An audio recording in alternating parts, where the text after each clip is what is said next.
Welcome back to another dynamic episode of the Ripple Effect Podcast. I'm your boy Quattro, I'm Diesel. and this episode we're addressing reinstating common sense school discipline policies, starting with the breakdown of discipline in schools and how bringing back common sense could restore order. Then we will shift into a cultural conversation around relationships, asking, what truly makes a good wife in today's world? And finally, we close with some timeless game, the universal principles of wealth that apply no matter who you are or where you start. So let's get into it. Let's dive into it. Our first topic, reinstating common sense school discipline policies. Disorder in classrooms has reached a tipping point. In this segment, we examine how zero tolerance policies and overly permissive environments have both failed students, and what it means to return to practical, consistent, and values based discipline.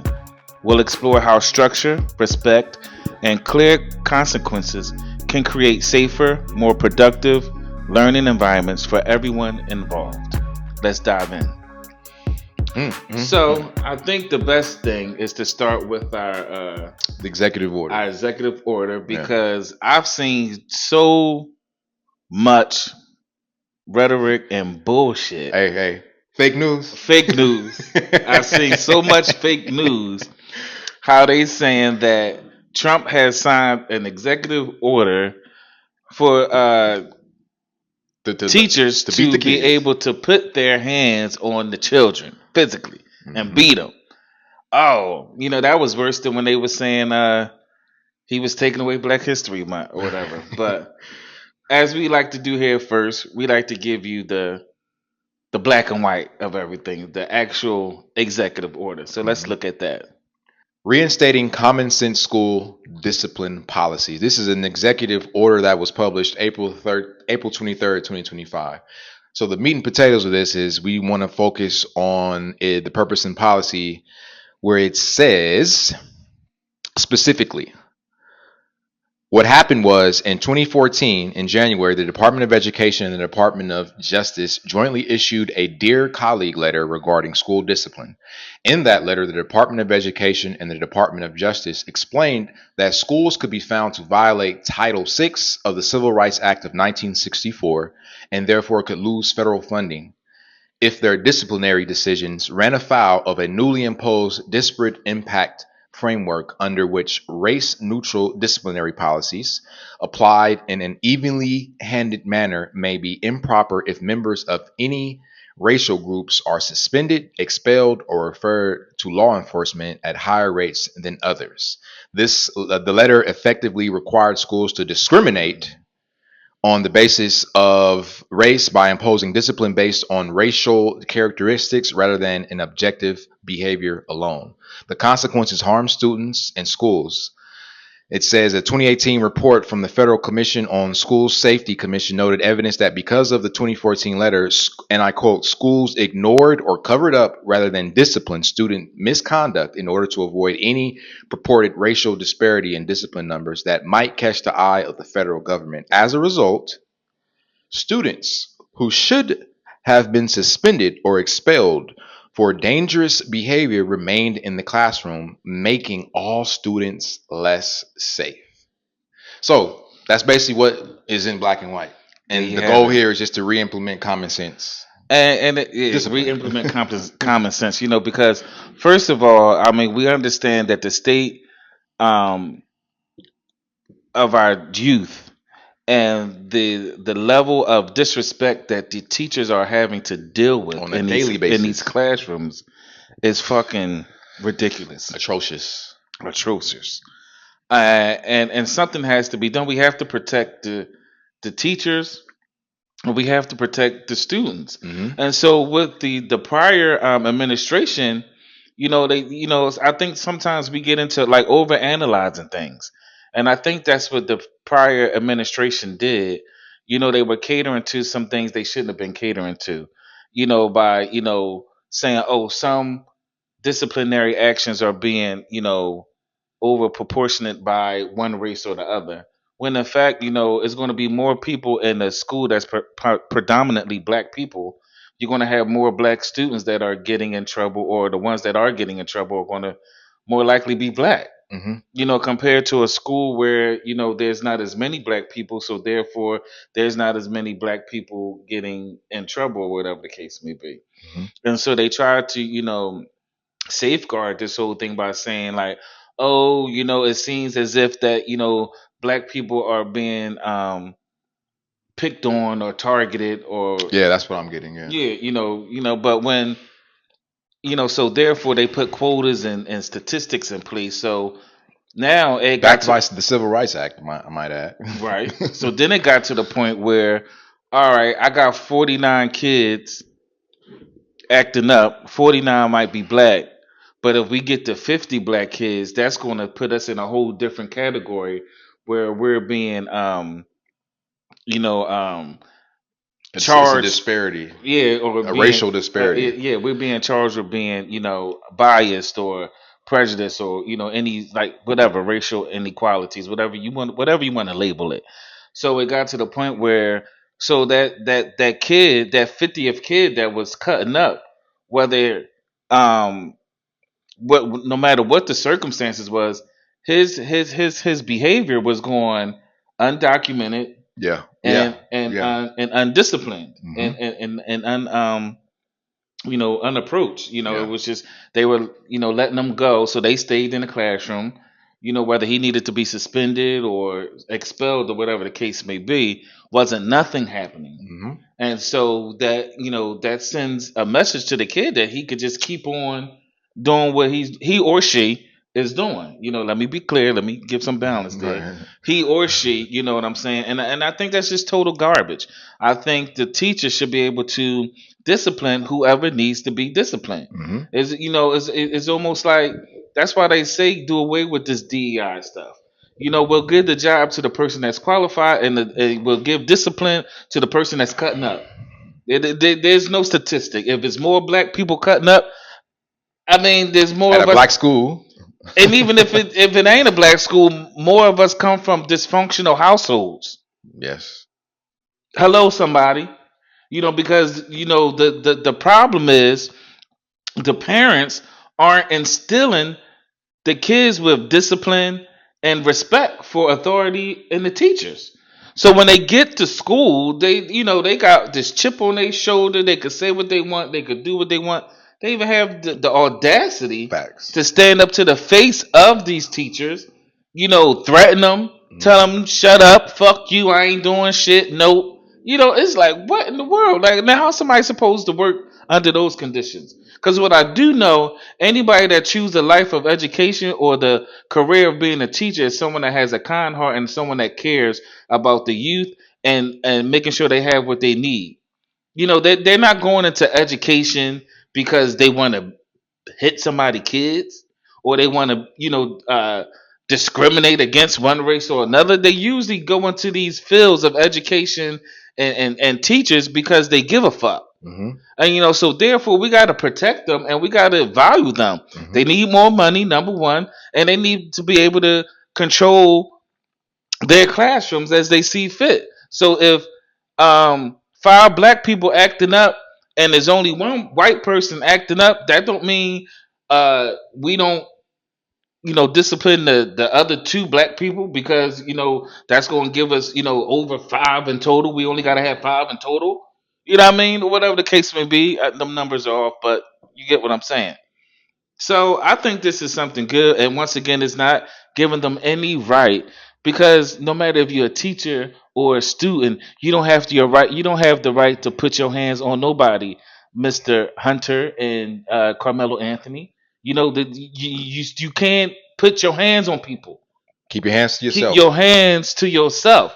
Now I ain't saying whatever was justified or whatever case may be, but both were wrong, and that was the egregious error. First was him putting his hands on somebody, and back to this point where if we teach our kids not to put their hands on people, and how to respect authority, I think the classrooms will be safer for students and teachers. And I don't understand what's the whole gripe about this bill. I just don't get it. Another element I just thought about as you were speaking was when we don't discipline the children, it undermines the teacher's ability to manage the classroom Exactly. because now the other students see that there's no consequences for poor behavior. Mm-hmm. And we know that a teacher who already is most likely in a classroom that is overpopulated has now an additional burden put on top of him or her because now she has to deal with students who may not have been unruly, but now see that there's no consequences for them being unruly. So now they also start being unruly. Yeah. Oh, you ain't say nothing to Kim. Oh well, shit. Well, fuck you too. I ain't doing it either. Well, I'm pulling my phone out. Oh shit, I ain't standing up. I'm not sitting down. I'm not going here. I'm not gonna be quiet. You know what I'm saying? You give them the pass to be disrespectful So and not listen. so now what was supposed to be history class has now turned into the teacher going from student to student to student trying to manage their behavior, and it's taking up the whole period. And let's just say it could be 3 students Mm-hmm. in a class of 30, we'll say. However, now, because of these 3 students' unruly behavior, the other 27 students don't get their history lesson for the day because the teacher had to spend the bulk of the class managing these 3 students' behavior because these 3 students know that there's no consequences for their behavior. And so now with this law or with this executive order, those 3 students can be bounced up out of there, get up out of here, go to the principal office, go to the in-school detention. You're suspended, you're expelled, whatever, and they can do that without having to be reprimanded by administration because this is the 3rd black person you sent to the office today. Facts. Like if it was 3 of them black motherfuckers fucking up, all 3 of the asses go down there, Get out. and get suspended. Just like if it's white people cutting up, Hispanics or anybody else, whoever is cutting up, they get disciplined. You know what I mean? Well, to bring up the point you made previously, how the kids aren't receiving the discipline at home, and discipline begins at home. In order for us to maintain some level of classroom management, then the kids have to come to school equipped with common sense discipline. Right. And if the parent isn't instilling that common sense discipline in the child, then it is just going to become that much more difficult for the school system because now, again, most of the quote unquote instruction time has to be applied to managing the behavior of this small group of kids who are unruly and undisciplined. Because at that point, you're not dealing with students, you're dealing with delinquents. Yes. And that's a whole different way. Like now you have to take on the mindset of a correctional officer. Right. And not a teacher in the classroom. Now you're a correctional officer in the prison. Facts. That's a good way of putting it. That's a good way of putting it. Let's check out this video. Somebody else has a good way of putting it. That was actually a good way of putting it. Correctional officer, because that's exactly what they exactly. They have to they go from being a teacher to a correctional officer. And then even the fact that they're a correctional officer. Now, before this, you were a correctional officer without the ability to restrain the prisoner. That's what they were saying. That's why he had to And if you got to put that motherfucker in a poly grip because they in your face talking about they gonna fuck you up, go ahead and do what you gotta do. That motherfucker threw a phone at you, threw a book at you, threw a desk at you. Fuck him. Do what you gotta do. Protect yourself. Protect yourself and the integrity of your classroom. Right. It is not the teachers. It is not the school. The school and the teachers are supporting cast. The habits that they need to succeed in school are built at home first, with the parent first. If your kid is failing middle school, failing high school, but coming to school with Jordans, has an Xbox, a PlayStation 5, hanging out with friends, got a bicycle, he's popping wheelies down the street, he's got a brand new cell phone with Instagram and TikTok and Snapchat, but he's failing middle school, that is a parent thing. I mean, there you go. He said it. Like, you know what I realized? Listen to that video. There's no communication between the school and the home no more. No. And you know who finagled that? The student. The student was able to finagle the communication between home and the school because school kind of moves with technology, so to a certain degree, Mm-hmm. you know what I mean, and the parent at home 9 times out of 10 doesn't, Yes. because you're being a parent. So Yes. you in the I got to work. I'm working, doing this, paying the bills, I'm doing what works. Yes. I don't have time to be trending with technology and devices that's coming out. And so what they did in the school, the way grades are reported, the way the behavior reports are done, is all computer. Mm-hmm. Input it through a computer, and there's different things you got to go to different websites or different links or different apps that you could download or access and see what's going on with the kid or see the notes that the teacher is writing. And the kids know that. Mm-hmm. The kids know exactly how to get their grades. They know exactly where the grades at. The parents at home like, I ain't see no report card yet. Now the student know, oh, report card nowadays, mom, you got to go to this site or just download this app. And so the kids fucking with the parents. Oh, they must ain't send no report cards this time. I don't think they send the report cards till June. Right. Like there's a gap in the communication where it's allowing the student to play both sides against the middle, so to speak. To alleviate the parent getting the information they need about the status or the behavior of their child, Mm-hmm. and the teacher is not following through because they think once they put the grades or the attendance or the behavior into this computer or this system, um, that the parent is automatically on the same level and getting it Mm-hmm. in the same time that's fashion that they putting it out there, and it's not because there's too much space for the kid to manipulate it. As the gentleman said, it all begins at home, Yeah, very much and so. the parent is the main support, and the school is the supporting The cast. supporting cast, right? But when the parent is choosing to be the quote unquote supporting cast and expecting the school system to be the main cast, we run into these types of problems Yes, because the indeed. parent is purposely not doing their part to instill the discipline in the child so that when it does leave their household and it does have to go and be in this school environment, it understands, it being the child, how to conduct themselves from a behavioral perspective. But since they was able to run rampant at home without any sort of boundaries or structure, to your point, if that never gets harangued or corralled in a sense, Harangue. right? I was trying to say corralled. If that never gets corralled, then again, we see what we're seeing, where again the students feel that they can step to a teacher, they feel they can swing on a teacher, they feel they can get into full out fist fights in class with their peers in the name of my mama said can't nobody tell me this, and if I feel this. And I think I said prior, they see their parents' behavior in the streets, so the parent has no rapport or respect for the law or cops. And a lot of these are single female parent household, mind you. Because as black men, we don't have the privilege of cussing out police officers because we Facts. get killed. Right. But the women do. Mm-hmm. They rant and rave with police. They at the Dollar Tree arguing with the cashier. They at the restaurant arguing with the waitress. They down there on the phone with the person that they owe money to.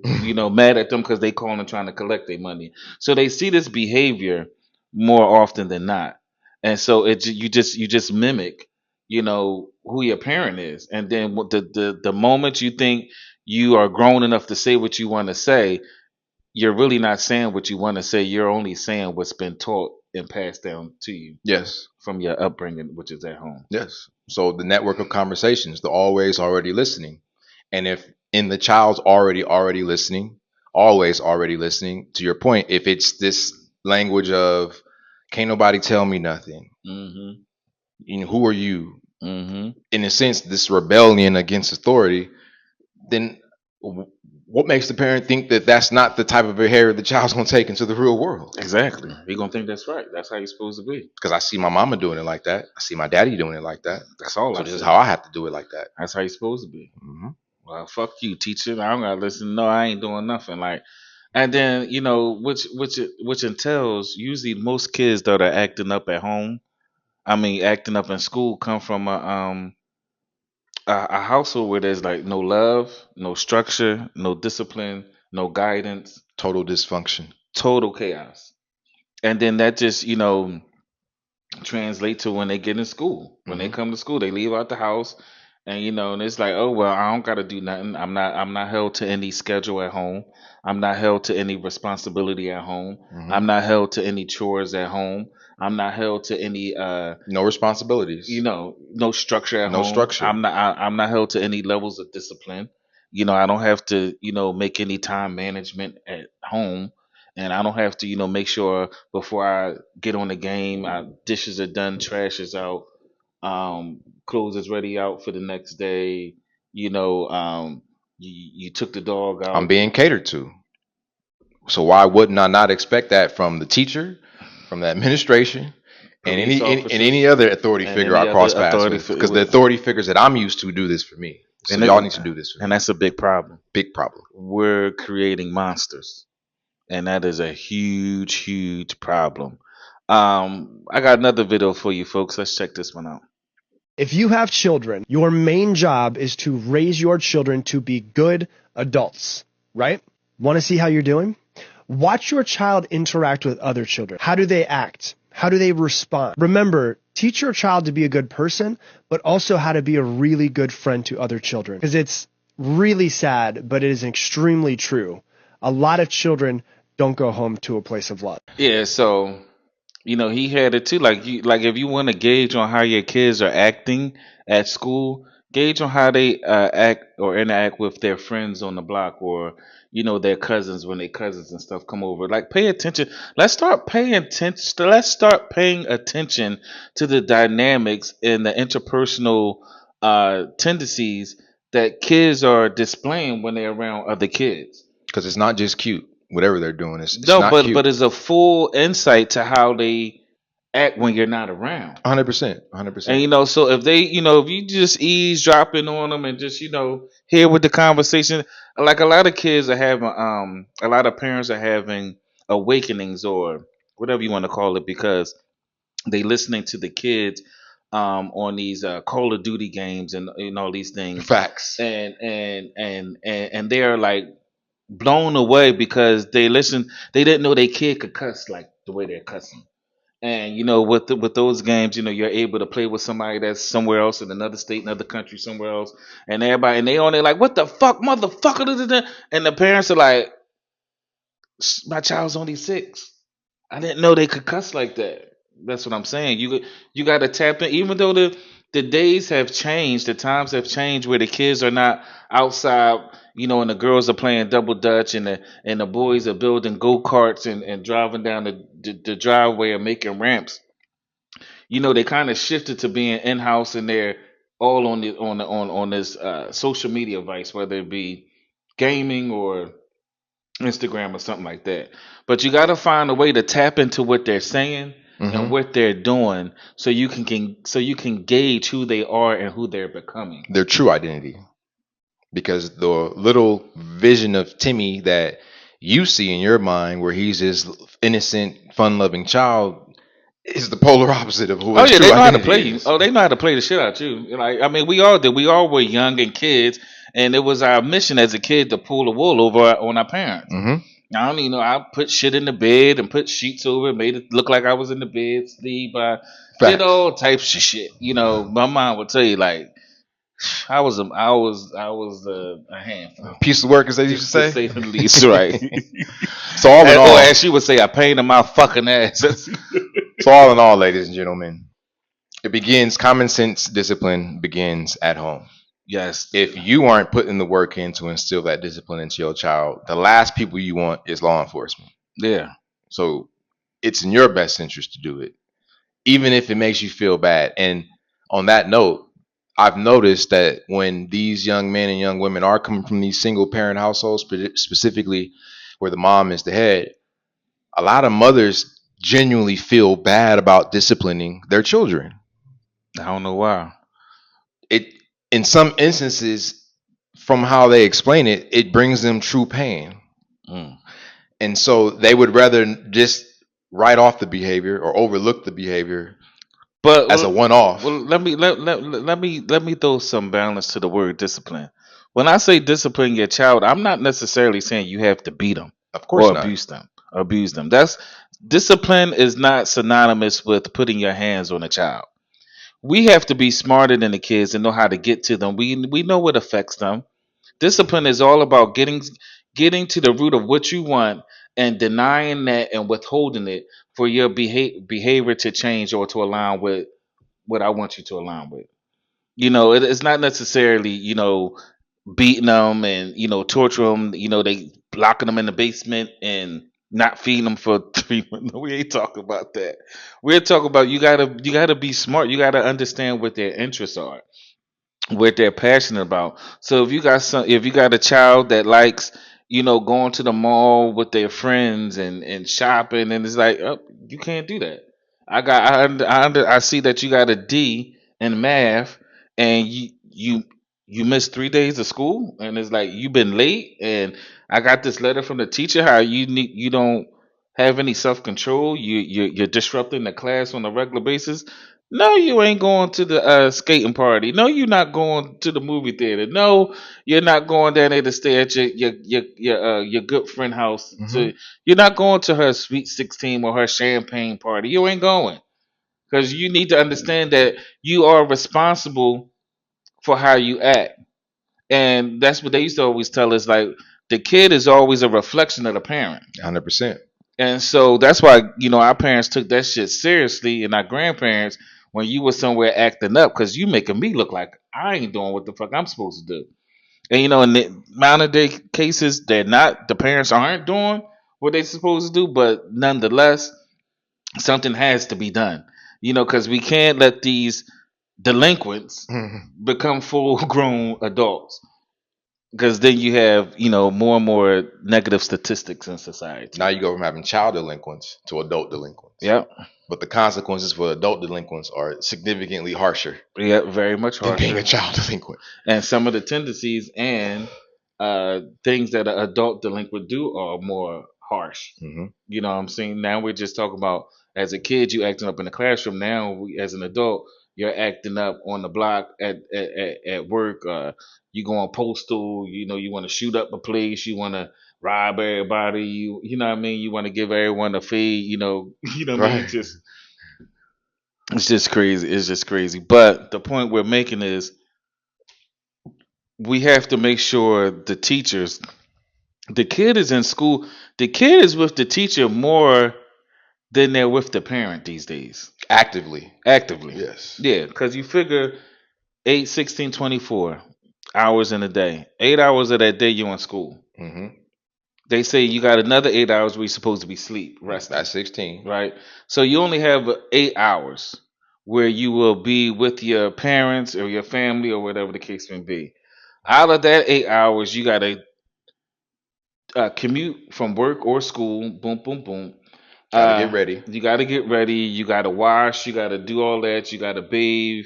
You got to get dressed. You got to eat things like that. Prepare meals or whatever the case may be. Do homework. Do whatever the case may be. So that only really gives you maybe 4 hours. Hmm. Of you being, and then within that 4 hours, you're exhausted in that 4 hours. In that 4 hours, you don't want to be bothered with nothing. Chat or child, Mhm. chick or child. You don't want to worry, but you don't care what them dogs doing. You don't care what them kids doing. You don't care what your spouse doing. You tired. You just need a moment. Like shit, because tomorrow I gotta do it all over again. But yeah. Yep.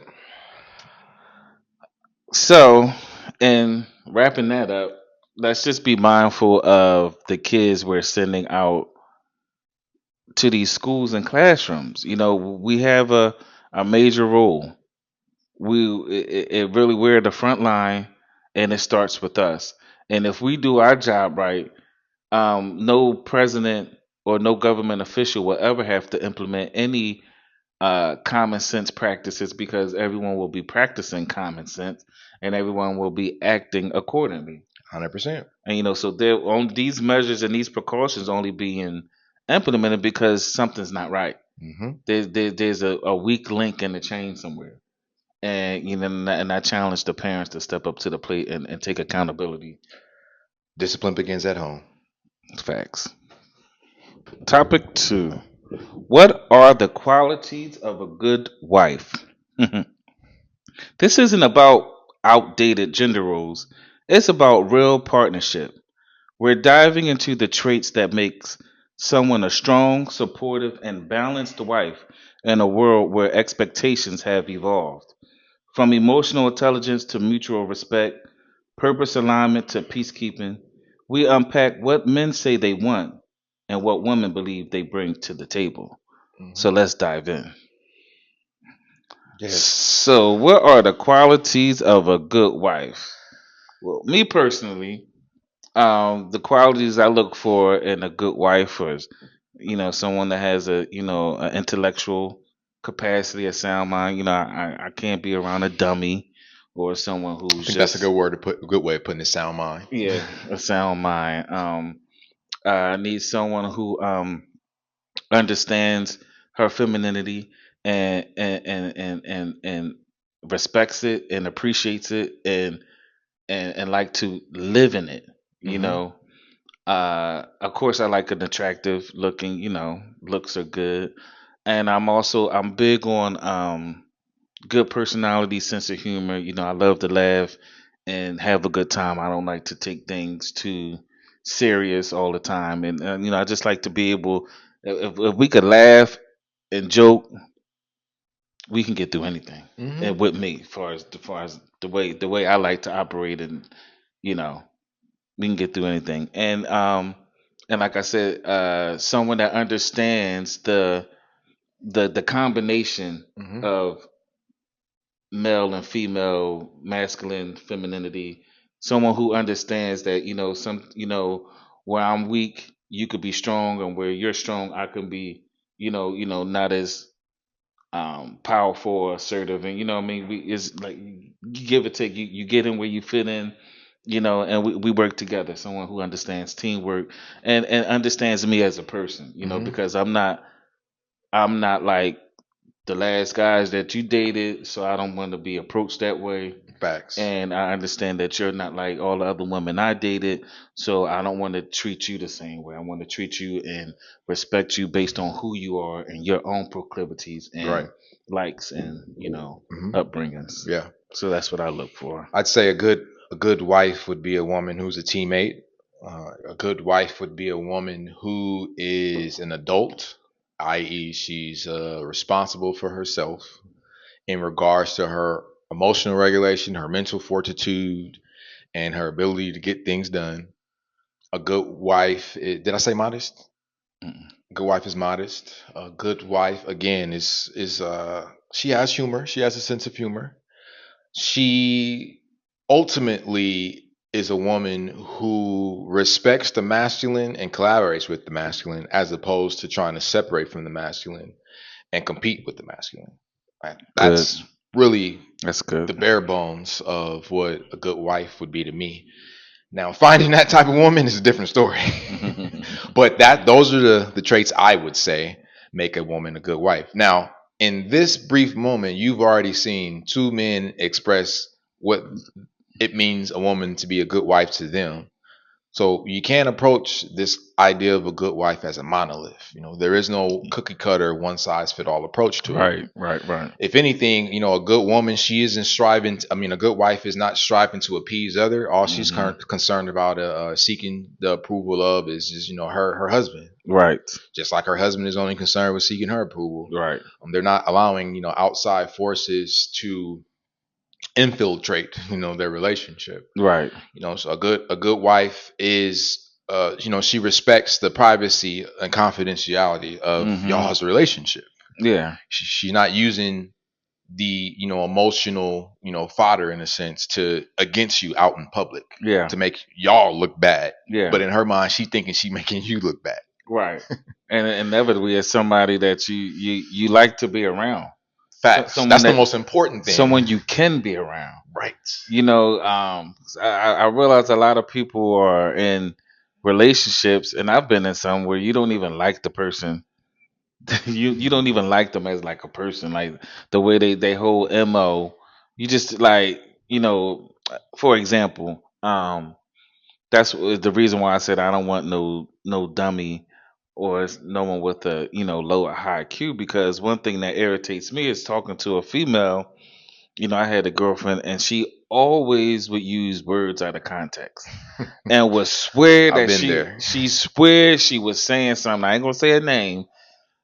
She would swear she was always saying something and be wrong as two left feet. And you be like, what? And it just be like, all right. I mean, you don't have to know every big elaborate word and all these. That's not what I'm saying. But you need to know what you're talking about. Mhm. If you're gonna sit there and make a decision to open your mouth and at least be able to back it up, and at least let what come out your mouth make sense. Mhm. You know what I'm saying? I'm not asking for a rocket scientist, and at the same time, I don't mind if somebody that just has a GED. But I'm just She could be a high school dropout, For- but as long as she got a sound mind, yeah, we she can got a make it sound work. mind. She could talk, and she ain't trying to be nothing she ain't, Mm-hmm. and she ain't, and she not, avoiding whatever it is that she is. You know what Mhm. I'm saying? It's like accountability. So Another one I forgot to mention: a good wife does not prioritize lust over character. That doesn't mean that she doesn't value lust. She just doesn't put it before the character that she knows that she will need to have in her spouse in order for them to create the lifestyle mhm. and achieve the goals that they have mutually agreed to set out to achieve. Right. Right. I agree with that 100%. I have two examples in my head, and there's an example, the whole boomerang situation, and the whole Andy Cohen thing. But I want to show this video first. Let's we get to can it. Get down into it. He who finds a wife finds a good thing. Not he who finds a girl, he who finds a woman, he who finds somebody who outside, he who finds a wife. There are three type of women in this world, and you have to know the difference between the three to understand if you have a wife or not. Hear me out. Men are supposed to be catered to, loved on, nurtured, protected as well, and provided for as well. We as women are supposed to do those type of things, but we do it in different ways. If you still outside and you shaking your boom boom and you turn with your friends and every 5 seconds you bent over, you're still a little girl. You're not a wife. If you're on social media and you have to do that turnaround pose and have that ass out, you're not a wife. If a man paying your bills is what makes them a man to you, you're not a wife. If a man decides to be emotionally available to you and he starts to tell you how he feels and you think that he's being sassy, finish it, you're not a wife. Okay. If you feel like dating multiple people and dating around, and I'm single so I could date him, I keep me some options, and then you got friends saying, yeah, girl, me too, that's how you date, you're not a wife. All right, so there she have. She said there's three type of women out there. And I picked black women to give these antidotes. So it's not so biased or one sided coming from us with the male perspective, even though it is up to us because we're the ones looking for wives. So they should have the attributes that we want a wife to have, but just so you can understand that it's just not us, that there is women that do get it and do understand it. Like looking at Kerry Washington on the Breakfast Club. Right. She was just she was so poised, so much grace and feminine, and almost like when Felicia Rashad was on there. I got the same energy. The same energy. These are powerful, respectable, high income making women, but at the same time they know who they are as a woman and they know their femininity. Now, in direct contrast with Felicia Rashad and Kerry Washington, both of them in direct contrast to Jess Hilarious and that other girl that's on the Breakfast Club. I can't think of her name right now. The new girl. It's like day and night. They both now, even though that new girl, she had her what you call it? Which What you call it, the one? wig? Oh, the Headpiece. What you say? I call it a helmet. Even though she got her wig and that shit was weird looking, and she got one titty out or whatever the case may be, and then you got Just Hilarious sitting there with a baseball cap, Look like she rolled pull, out of bed and look came to like work. like she about to go get in a fight or something, like she ready to pull up on somebody. You have your variations of women, and those women are more so your modern day women. You got your abrasive one, which would be Just Hilarious. That's what she um gives off. Mm-hmm. And then you got the other one who gives off more into more promiscuous, because of the outfit she had on, one titty hanging out. But then in contrast, you have Kerry Washington and Felicia Rashad, who are highly esteemed women, Mm-hmm. very successful, but yet they know their femininity as a woman. And even Felicia Rashad being 30 to 40 years older than these women, she would still get the choice. She would still get my vote. Oh She yeah. would still get my choice. If I was selecting a wife out of those, Felicia Rashad, Jess Hilarious, and the new girl, or whether it was Kerry Washington, Jess Hilarious, and the new girl, both of those choices would get, I would pick Felicia and Kerry Carrie, right. Washington.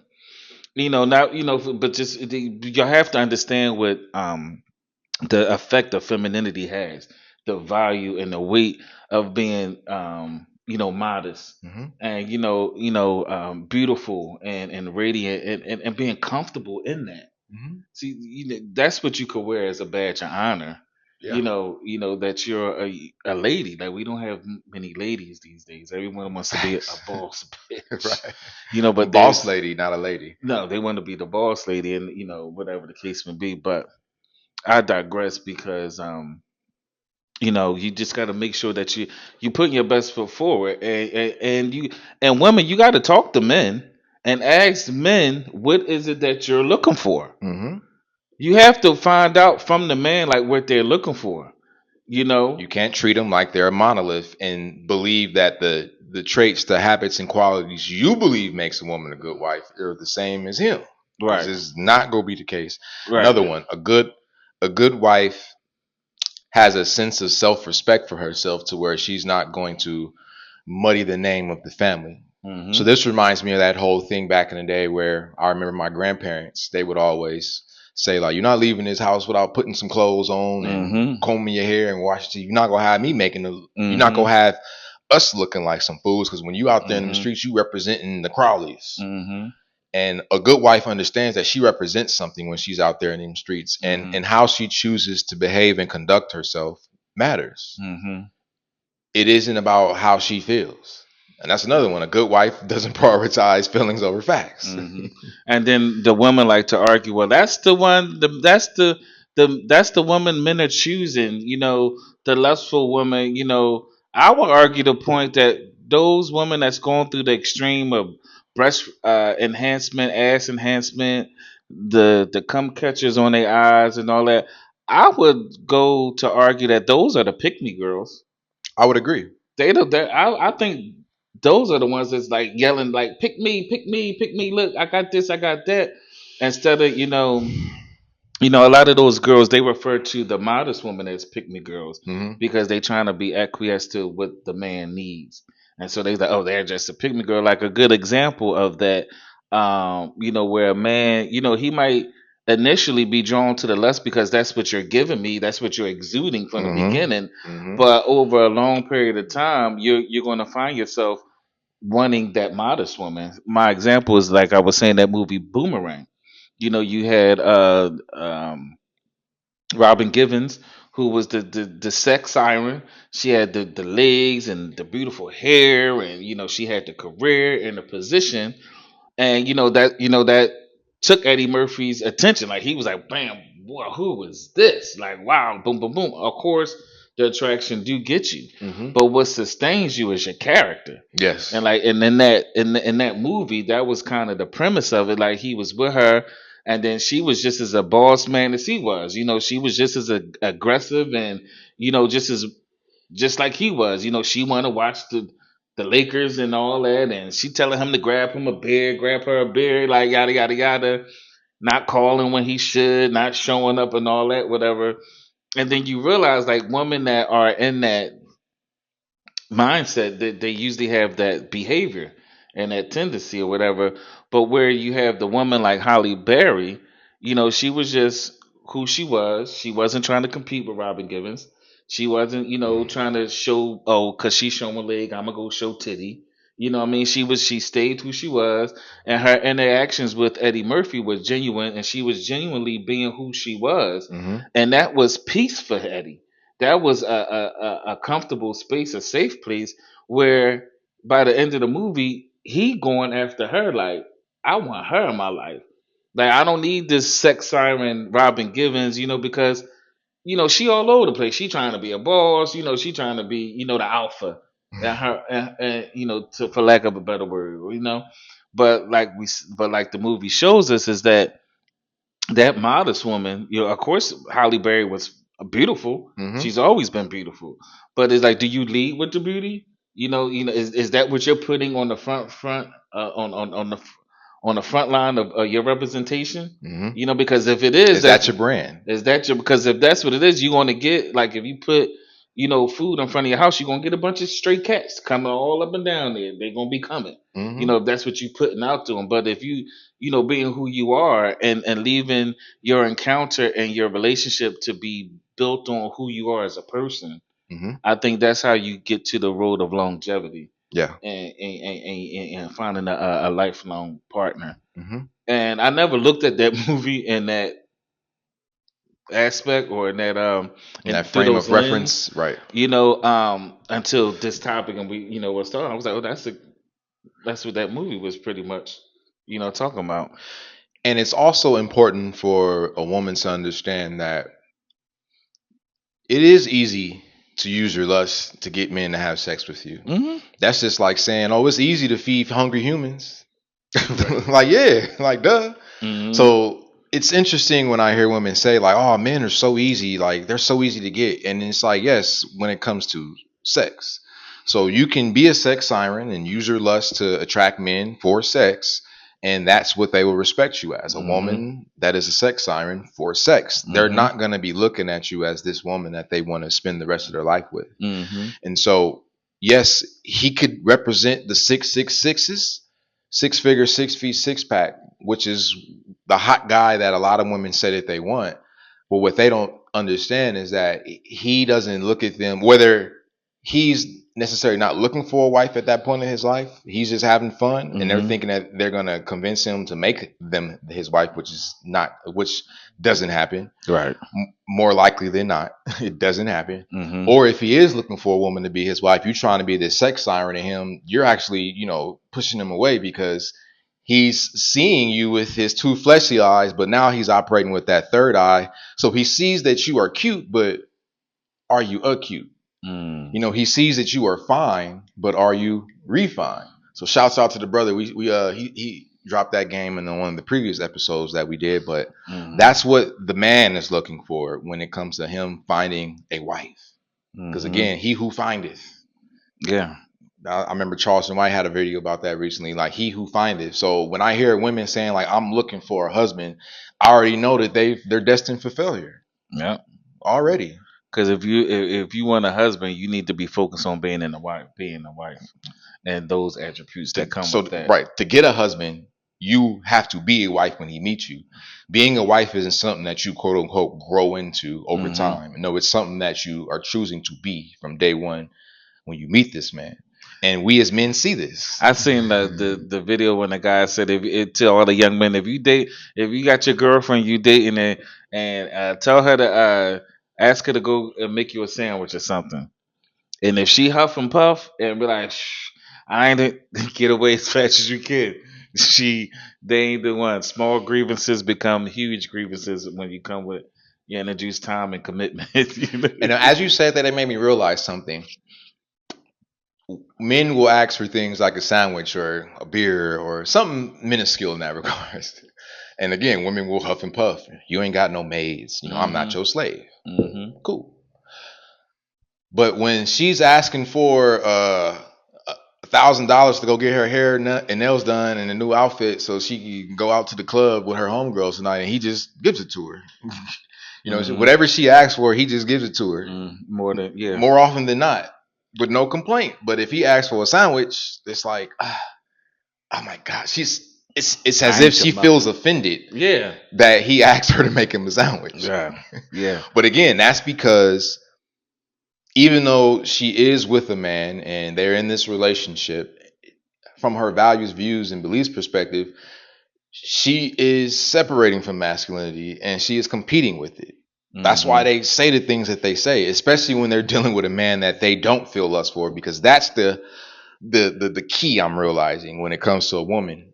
And they say it all the time, like as you said, the Pop the Balloon show. Right. We see it all the time when that Pop the Balloon show. This desire for this physical aesthetic, this look that these women are looking for, and they can look for that, and no one is denying that. But what we are saying is that don't block your blessing because you just evaluating everything with these two eyes. Right. Tap into that third eye. So yeah, his laces and his sneakers might be dirty, but if his character is on point, y'all can go wash the shoelaces. But they cost 99 cents. You can go get more. Go shoelaces. buy some new shoelaces. Get a whole nother pair of sneaks or something. But if his character and his his mindset for his finances, and he understand his role as a man, and he wants to provide for you and give you what you need, and whatever the case may be, and he's willing to do what he need to do. What the fuck shoelaces got to do with anything? You know what I'm saying? It reminds me of I was watching Andy Cohen, and they had Portia Williams, who's from the Atlanta Housewives franchise, and they had the other girl Giselle, who's from another Housewife franchise, and they played the game where they was like, if that turns me on or if it turns me off. And so Andy would name certain topics, and you say, it turns me on, it turns me off. And so to make a long story short, Andy would say things, a man under 6 feet. And Portia was like, oh, I got respect for my short kings. I'm with it. Like, I love it. Giselle was like, oh, no, I'm not doing it. I'm done on. And so the next thing was like catering to your man, making him, cooking for him or whatever. She's like, oh, I love the Portia. I love to be my, whatever he need, I'm willing to do it. Giselle, oh, no, I'm not into all that. I'm not, boom. Outcome, fast forward, retrospect, Portia stays married. Stay with a man. Giselle can't keep a man. So there's some direct correlation with some of this modern woman mentality shit that's going on that's keeping y'all from finding from being found by men. Yeah, from being found. Because they're not a wife at the end of the day. And again, a good wife is a woman who prioritizes character over lust again. So as you said, Portia, she's not looking at the shortness, the physical attributes. Like, again, she's operating with that third eye. Yeah. She's looking at the character and asking herself, based upon my values, my views, my beliefs, is this man in alignment with me so that we can build a life together? Yep. If yes, she's going to move forward with him. If not, she's not. Now, that's not to say that she's still not prioritizing lust again, because I know that's what people seem to believe, that lust is the only qualification. As long as the lust is there, then all is well. But lust does not sustain a long-term relationship. Lust is not the glue. Character is the glue. Right. And if you have no character, then you guys will fall apart. Period, point blank. No ifs, ands, and buts about it. So again, we want to be with someone that we enjoy looking at, we enjoy, having sex with. But the reality is, when it comes down to the brass tacks of it all, we go spend more time outside the bedroom than inside the bedroom. So to prioritize our relationship off of lust and use that as our foundation is we are headed for failure. And I've learned that you could, like, the love and all that and attraction and the sexual your sexual attraction, all that can change. Mm-hmm. All that, like, it might be someone that you're not physically attracted to just from the initial, but when you get to know them and you know who they are, like sometimes it makes how someone says your insides can make you look ugly, Yes. your insides can make you beautiful. 100%. It goes both ways, you know what I'm saying? So just like you see a pretty girl, a lot of people say like that Giselle person, she's beautiful on the outside, but on the inside, she's A ugly, cesspool. a cesspool, yes, garbage, sewer, and that makes her just look horrible on the outside. But you can have someone that is not the quote unquote Model S type person, The bad bitch. but the inside of them is so cool, so welcoming, so thoughtful, So warm. so comforting, so warm, so nice. Like it changed the way you like. You want to be around You that. want them. Yes. You want them. You want them. So that's what makes men like a woman. Lust is not what makes a man like a woman to the point where he wants to That keep makes her us around. fuck a woman. Yes. Lust makes us fuck them. Lust does not make us want to keep them around. Like to your point, that character, that's what makes us want to keep them around. And I've been in plenty of instances where I've been looking at a woman that women would claim is a plain Jane or a basic looking woman, but after opening her mouth, I'm just like, oh my gosh, she looks so beautiful. Mm-hmm. She still looked the same, Mm-hmm. as they would say, basic, but because her insides is pretty, Mm-hmm. it just makes her outsides look Yeah. prettier. Right. And then you start looking for things like, yeah, you know what I'm saying? Like, I want to use this other example, and I'm not going to say you no, start making up reasons why she bad. I ain't going to say physically. the names because I don't know who's watching this, but I have a friend who has family members, and two of the family members are females that are very highly educated, and there's three females in this family, and so you got two of the females are very highly educated, boom boom boom, and they're single, can't find a man, can't keep a man, whatever the case may be. And then they have the third person in this family is a relative that's not as fashionable, not as educated, has some some issues or whatever the case may be, whatever they might be, but she's more humble, more submissive, more open, more caring and kind. And me being an outside person looking at, because they're not my blood family, but looking at the three, like the other woman will be if I had to pursue any of the three, Right. it would be her, the one that isn't deemed as as bright, or well, she's bright, but some circumstances Not happen with educated. things. Yeah, whatever the case may be, she's not Because she didn't educated, she's obtain a not college boss, degree. and she's not interested in being a boss bitch, and she's okay with cooking and making and preparing a meal for you and bringing you your plate. Like she's like all that is like second nature. You want to know, when you said that, I have a theory now. What if women are adorning themselves with their careers, with their education as armor to prevent themselves from being exposed as not having the qualities, traits, and characteristics of a good wife? Because a lot of the times when I'm hearing women describe themselves as a good woman or a good wife, they're leading with things like their education, Mm-hmm. their degree, their income, the fact that they own a house, and those types of things, which are phenomenal. Mm-hmm. Congratulations. I'm happy for you, genuinely. However, none of that stuff makes you a good wife. None of that stuff makes a man want to be with you unless he's a homosexual. Right. That guy likes that kind of stuff. But a man that is responsible and productive on his own, he's not looking to depend on a woman like that. So her thinking that she can lead with those things is ultimately making her unattractive to him. Now, again, that man might still feel some lust for her, and he will have sex with her as long as she gives him a turn. But that's never going to turn into the relationship that a lot of women assume it will be, because they're giving him some sex. Mm-hmm. So be mindful that, again, what makes a woman a good wife is not her achievements, it's her character. It's her, who Right. she is.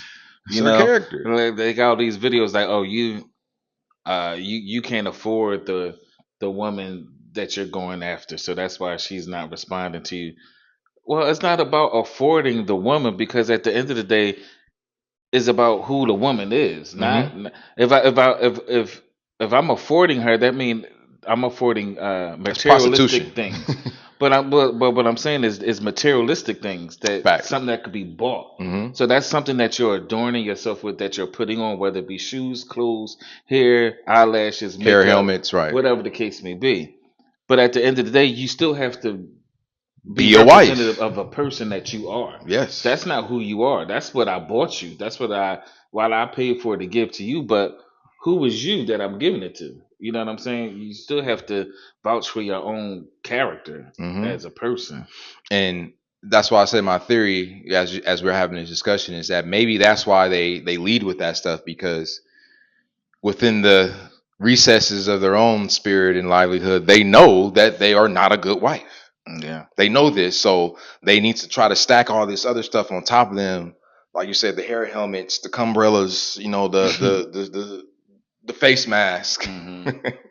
the breast pads, the butt pads, or the breast enhancements, or the BBLs, to become a sex siren, so that they can just keep the man in that state of lust, giving them things, buying them things, so that he never even thinks to inquire about her character. But again, that might go on for the whole entirety of the relationship. Mhm. And as long as she's able to maintain that facade, then she's good. But the moment he snaps out of that, lust haze, now he's looking at her for who she is, and he's asking real questions about her, again, her character, so her values, Yeah, her you views, get and her belief. home, she dirty. Right. You realize, like, you only got 3 pair of panties in this drawer? Like She don't really take baths. when the last time you been in a bath, babe? Like, One of the things I'll be noticing when I'm out is I look at the bottom of women's feet like, now. why your feet stink? I look at the bottom of women's feet now, and I'm so surprised when I'm in anywhere I'm at. You just look at the bottom of their feet. I'd be surprised by how many women's feet, it's literally black underneath there. It is. Like black. Yeah. No matter her ethnicity. Mhm. Well, I'll take that back. I haven't necessarily seen a black woman whose feet was like black like that, but I done seen plenty of like white women. It's just like, baby, you look, I know you disgusting. So, but again, those are character things, and a man most likely was looking at that from the perspective of, well, damn, if she ain't taking care of herself, how's she gonna take care of me and the kids? Yeah, you have to take care of yourself. Being a wife is definitely this woman in this next video, I think she said it good about just giving you some insight as a woman, like how to Some take habits, care of yourself, right. and some habits to put you in the best position to function at your highest, capability. So let's check this out. We should want to be healthy so we can have healthy children, so that we can have the energy to hang out with them, so that we can go into older marriages with our spouses and not worry about diseases. We should develop habits that make us really good wives. One is getting up early. 2 is exercising and drinking water. 3 is learning how to cook the meals that make our families healthy. And I think women don't understand that when they send their children to school, or they send them out through the day, and they don't have them nutritionally balanced, that could result in the family having problems with the school. That could result with them having development problems. These are things that I believe wives are responsible for. And then here's where I may step on a few toes. I think that your home should be scheduled. I think that you should have an idea of when you do your tasks that support a happy home. For instance, every day I do 1 load of laundry, and I cook 2 meals. I do general cleaning on a daily basis, and I do deep cleaning once a week. Everything doesn't get deep cleaned every week. 1 week it's the bathroom, 1 week it's the kitchen with the refrigerator, another time it could be reorganizing the closets. If you can fit all of that in with a full-time job and your side gig and all of the other things that you're trying to do from a more career perspective, then great. But keep in mind that in the traditional sense, that's your primary role. And if that means that you have to eliminate your social activities in order to put those things in place outside of work, then you may want to consider doing that. And in order to have a flow with a good man, you're going to want to present that before you get married. So put your girls on the back burner, get your house in order, and let's start going down this path. Hey, she dropped some gems for y'all as women. And what I want to highlight is that women has y'all really have watered down who y'all are and your significance and the power that you possess as women, as wives, and as mothers. Mhm. You have the most important job on the planet. What you cook up in that kitchen will give the child the nourishment it needs um, to be attentive in school, to endure, what they need to do to absorb whatever it is they're being taught. That same meal will give your husband the strength that he needs to do what he needs to do out here in these streets to provide a home for you. So, like the woman said in the video, you got to know what foods to feed your family. Mhm. Like there's things for you to be researching and you like it's not just like, oh, you just want me to cook and stay in the kitchen. No, I think Farrakhan said it. He put it very eloquently. Like the job of the wife is, the kitchen is not a place of servitude or a place of less than this. Mhm. That's a great place to be because that is the key to everything. Mhm. Like if I'm not nourished and if I don't have the strength or the vitamins and the nourishment to sustain in this world as a man and do what I need to do, like I could be subject to all types of diseases. I won't be around long. You know what I'm saying?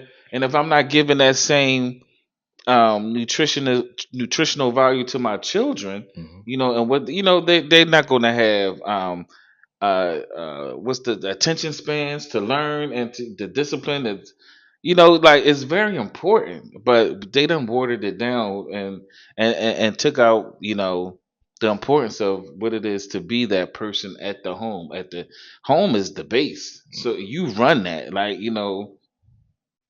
this is where it takes. This is what This is where you know kings are made in the home. This is where young kings being the kid and the ruling king being your husband or whatever the The case may prince and be. the king and the princesses. Boom. To your point as well, a good wife is selfless, not selfish. And it requires a level of selflessness to be a good wife because, to your point, you have to serve others. Mm-hmm. And that's something that you just don't learn how to do by Mm-hmm. accident. You have to be taught that over time. Mm-hmm. So if you're not being taught how to be selfless, then that means you are being taught to be selfish. Mm. And now our default setting is to be selfish for good reason in the name of self-preservation, but that's what that M word maturity is for. Mm-hmm. That cognitive development, that's what that development is supposed to represent. You being able to mentally and emotionally take yourself from a place of your default setting of being selfish to being selfless. Mm. Once you get to selflessness, now you're ready to be a wife. Right. But as long as you're selfish and it's all about me,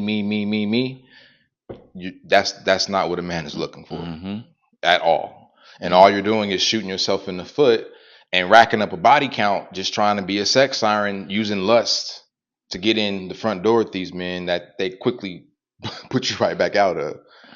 Yeah. But then you see him sometime down the line and he's with now this plain Jane basic looking chick, and you're just like, oh my God, I can't believe You with her? Yeah. They get upset like But he's with her because of her character. because of her. And the character that you chose to have wasn't the character that he wanted. It wasn't a character that worked. That character It doesn't wasn't in work. alignment with his, right? It doesn't work in that formula that we talking about. Because the boss babe character does work if you're dealing with, as they say, beta males or effeminate males or simp males or trick males. Mm-hmm. Like so again, you can be whoever you want to be. You just have to understand who you're deciding to be. You're going to be compatible with certain types of men. Mm-hmm. And if you do want to embrace the boss babe, I'm a feminist and I'm independent, I'm strong, I'm educated, all that, cool. You just have to accept that the type of man that you are going to be attracting to you are the homosexuals. Or she got to understand how to drop that at the door when she come home. That part. She got to take that costume off. I think Kerry Washington said that. She said, she said sometimes it's challenging, but that's my mission to take all that off, because My kids reserve the space for me to be the mother, and my husband reserves the space for me to be his wife. Hmm. And if I come in with all this baggage from being on set and me being Kerry Washington and Olivia Pope and all this, and then come in here with this attitude like I do my children and I do my husband a disservice, which entails does my marriage a disservice, and which entails does her a disservice. Hmm. So this is not a debate. We're not here to do that. And let's start with the most important one. Obedient. Obedient. Obedient. Yes, friend. You have got to be obedient. Somebody got to lead. And no, girl, it's not you. Stop smiling at everybody. I know we like to be nice, and that's something I'm learning too. But nice at whose expense? You got that man looking crazy out here. You should really have everybody thinking he is like the king of the world. Like even if his draws sting every day, like don't tell nobody. Make him look like the man. All right, our next topic: universal wealth principles. Wealth isn't just about money; it's about mindset, habits, and legacy. In this conversation, we break down the core principles that lead to financial stability and abundance: saving before spending, leveraging income streams, protecting assets, and planting seeds for generational wealth. These truths apply whether you're just getting started or already building an empire. Let's dive into it. Why are Jewish people so wealthy? As a rookie stockbroker in the mid 1980s, I was fascinated by how my Jewish clients and colleagues handle money. Their mindset about wealth was totally different than what I saw growing up in a predominantly African American environment. So I got curious. I started asking questions and listening and learning. Then I read a book called The Jewish Phenomenon by Steven Silbiger, and it all started making sense. Get this. Jews make up only 2.4% of the U.S. population, but over 30% of American millionaires are Jewish. So the question is, why? What's their secret? I want to share 8 things I learned from my Jewish clients that transformed the way I thought about money. Here's the first 4. Number 1, they prioritized generational wealth and avoided single generation consumption. Whether they were religious or not, many of them lived by Proverbs 13:22, which says, "A good man leaves an inheritance to his children's children." You see, they saw money as a tool to empower the next generation, not to just fund their own lifestyle. Number 2, they gave assets, not appliances. You see, when I got married, I got toasters and china, and I didn't even have a china cabinet. But several Jewish clients of mine told me, they said, in our families, we give cash or stocks.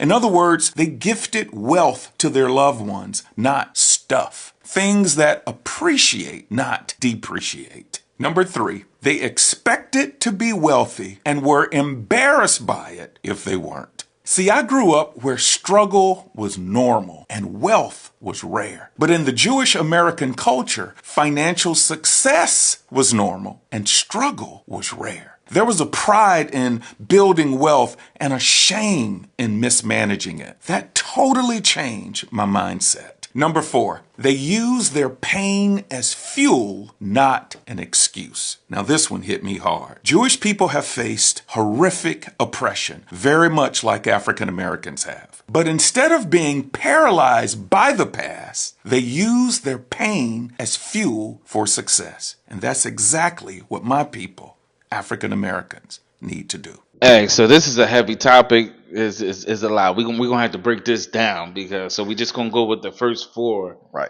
principles that We he go talked come back about. to y'all later with the next 4 in the next episode. I mean, because it's a very interesting dynamic that he raises as you look at our culture and compare it to the Jewish community.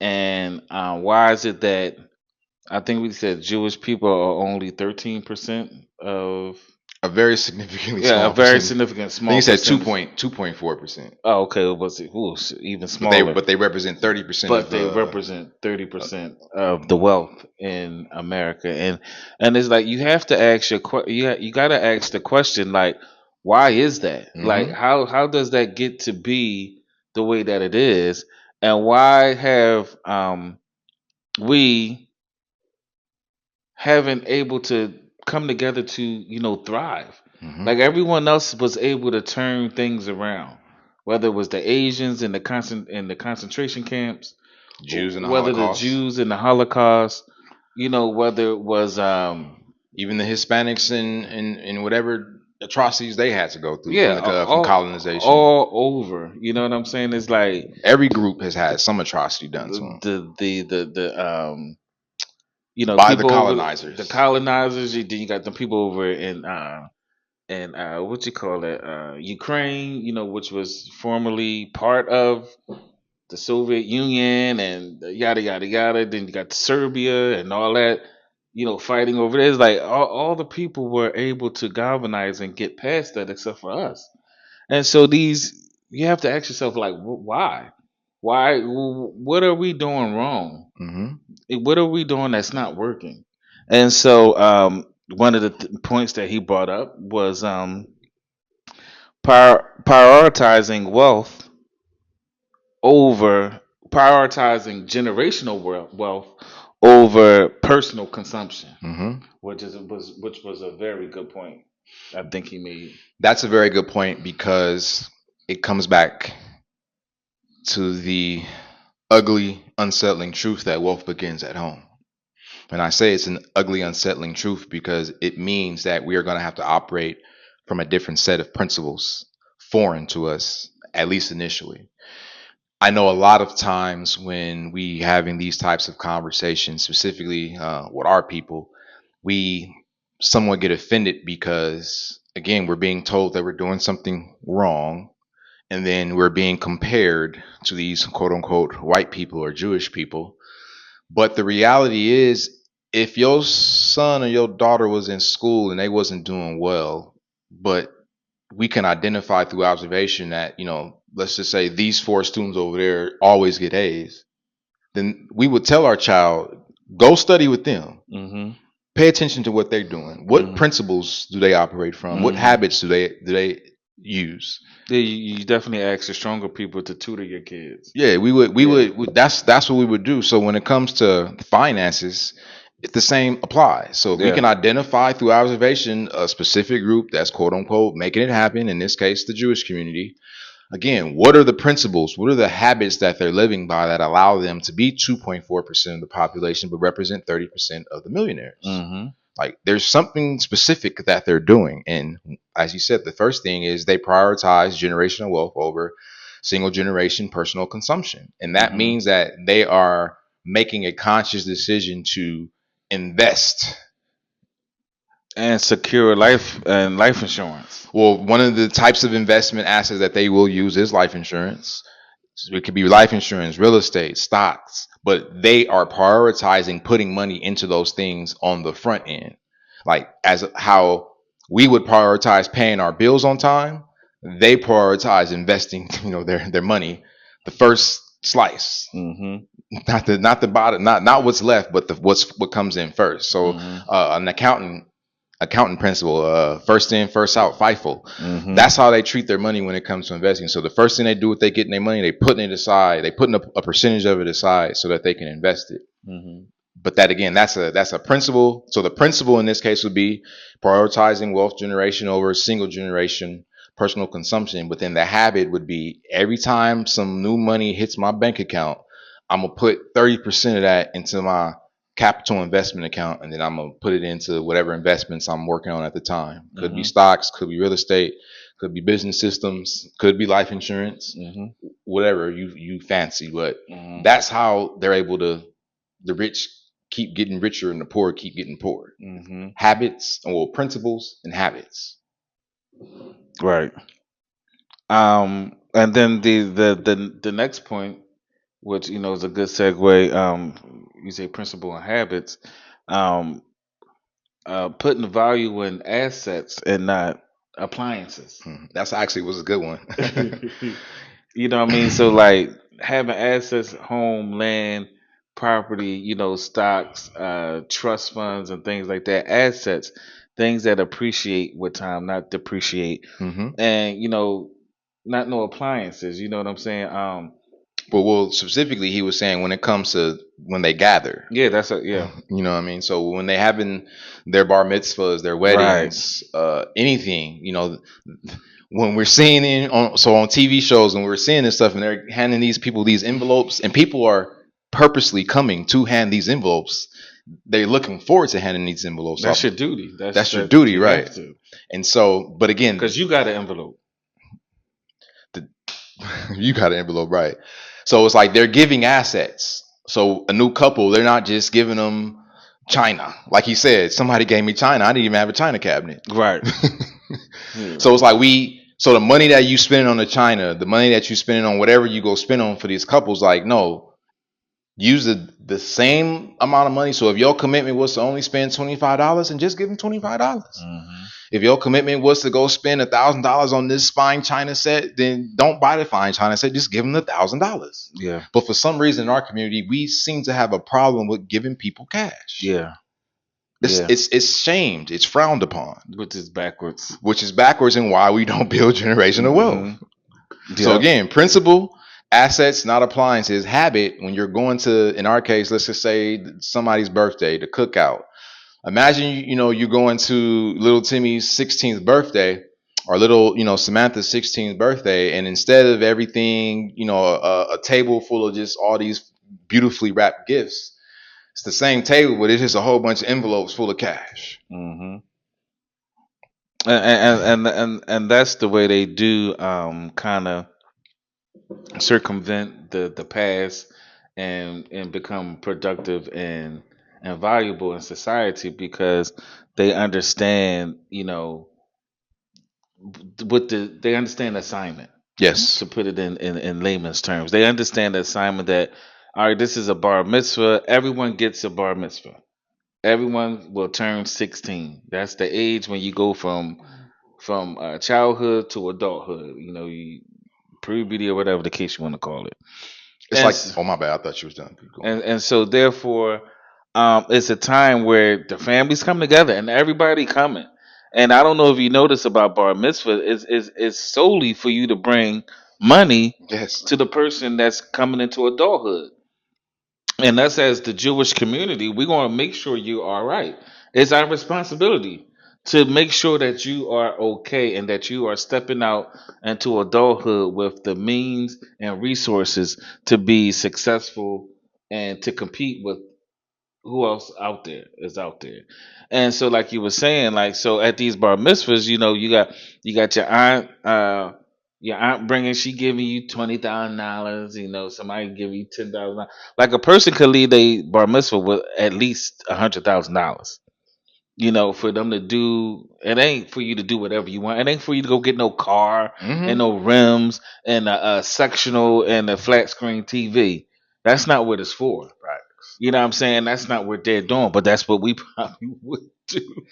For example, I saw a clip once where it was a mortgage broker, and he was in New York, and he was talking about he had this 18-year-old Jewish kid, just graduated from high school, and he was trying to buy an apartment building. Mm-hmm. And then he told him, I'm gonna need $200,000 in order to complete this transaction. Mm-hmm. He says the Jewish kid said, "I'll be back in 2 days." Mm-hmm. 2 days later, kid shows back up to the office with a cashier's check for the full freight. Then, of course, he's flabbergasted, oh my God. And he was like, oh yeah, this is my bar mitzvah money. So he was able to buy a multi-unit apartment complex in New York, put the down payment down with his bar mitzvah money. See? And that's what bar mitzvah money is for. That's what it's for. We got to implement. That's why I like the Kwanzaa principle so much, because it gives us something to focus on and to universal cultural principles aspire to do. And it's that brings us to the next point that he made, that we have to expect to be wealthy. There's no other alternative. Mm-hmm. We can't have this contentment with the meek shall inherit the earth. Mediocrity. We can't have this contentment with the hood and poor and poverty and struggle and struggle mills and all that. We can't have that, contentment with that. We got to wear it like a badge of honor. Yeah, I'm from the hood. We ate syrup sandwiches. Sorry to hear that, bro. You know the syrup tastes real good on a waffle. You know that, right? But we all been there, and it's just we just gotta somehow galvanize ourselves to get on the same page where we can start doing things like this. That's what I was saying about the whole Black History Month thing. Like even if we start with like that month of Black History Month will be the month where all families each family will have a get together within that month, Mm-hmm. and we'll pick something and endeavor as a family to go into, or to set something up, set up a trust. Everybody put in, or even if you have a trust already, like during Black History Month, that's the month that you saved what you saved all year, and everyone has a certain amount to put in each year, and that's come Black History Month, that's the month you put it in there. Mm-hmm. Or it could be one person. We pick one person in the family who's trying to do X, Y, and Z. Whoever got a business plan and got an idea, and the Black History Month is the month that the whole families get together. We see, and we were like, all right, here go my $500. Here go my 500. I got 1,000 on that. I actually, I've been doing good. I got 5 G's on that. Go ahead and make that happen. Mm-hmm. And then, we start doing stuff like that in small increments, it will avalanche into a big and an enormous, snowball, which will render and ripple out, for years to come, generation to generation. I've noticed that the Jewish community, specifically the men, they, like you said, they take that whole verse, I'm gonna leave an inheritance for my children's children. Seriously, it's like, Oh yeah, all the men in that community operate through that principle. because you know why? It's taught to them as kids. That's why they go to Jewish schools. Yeah, the synagogues. That's why they and go stuff to right there, synagogues, because that's what's being taught to them. Like if it ain't in you at a young age, you're not going to be able to be taught that at 35 Right? Mm-hmm. and retain and be like, all right, I'm gonna do that, because you're not used to thinking Through the like grace that. of God.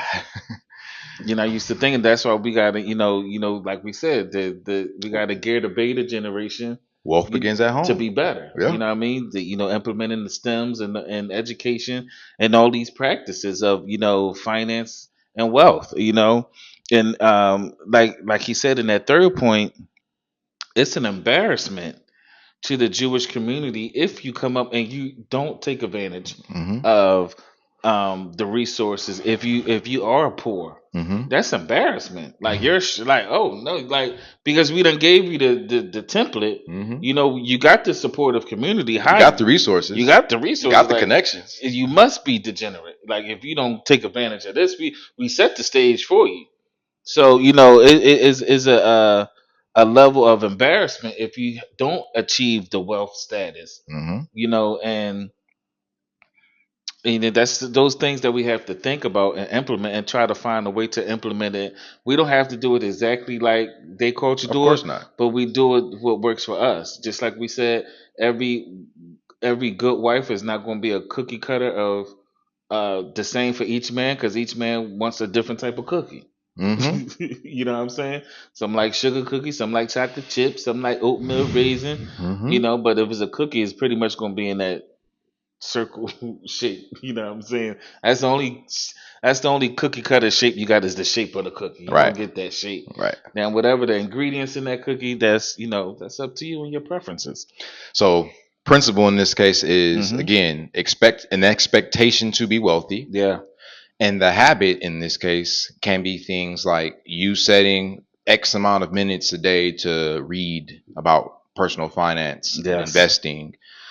It could be you guys having some sort of family financial literacy nights. Mhm. Maybe one night a month, all y'all come together and y'all study some wealth principle topic, trust, life insurance, stock investing. Like, it doesn't matter, but like, it isn't just going to happen overnight, and it's not going to happen by you just thinking about it.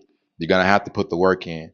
And so if you want to execute these if you want to live by these principles and then have the habits to support these principles, you're going to have to put the work in, and you're going to have to make a sacrifice. So going back to what we kind of discussed prior, there's a difference between changing and transforming. So changing just means you're doing things differently. Transformation means you're being something differently. So in order to expect to be wealthy, you're going to have to be wealthy. Mhm. And not be meek, or not be, what did I say last time? are mediocre in regards to doing the bare minimum, and the bare minimum in this case being like just making sure you got enough money to pay your bills on time, buy a couple of wham whams and zuzus that you like, so you can just enjoy your time here on earth. Right. Because again, you only live once. YOLO. And so the fourth point that he made was they use their pain as fuel and not an excuse. That spoke volumes to me. Because as our community, like I said, we're not exempt from going through any hardships. There's other communities and races that have been through things just as treacherous as the things that we've been through, and they all seem to turn things around for the better, so to speak. And things are slightly better. They're not absolute the same for us, but we still have a long way to go. And I think one thing that gets us caught up is that we use the pain and the atrocities that we've been through as excuses. Yes. To why we can't survive or thrive. Where we should be using it as fuel, as the fuel we need to be, practical and intentional. Intentional. That's the word I'm looking for. Jesus Christ, thank you. That is the important. Right. We got to use that as the fuel to be intentional about our wealth. And our generations and legacies to come after us. We have to be intentional about it, not just self-centered and self-absorbed with personal consumption. Yes. Like they said, we have to be intentional, and we have to understand that there's a dark side that we came through and went through, but know that don't reflect, don't forget about that or ignore that, but use it as your fuel. Because we went through that, I gotta stand 10 toes down that more on these principles, as whatever the Kwanzaa principles, whether it's these principles that he's talking about in the Jewish community, whatever the principles that you set for your family and your household, you got to be 10 toes down even more, because we came from a harsh start. We did have a lot of injustices brought on us, so therefore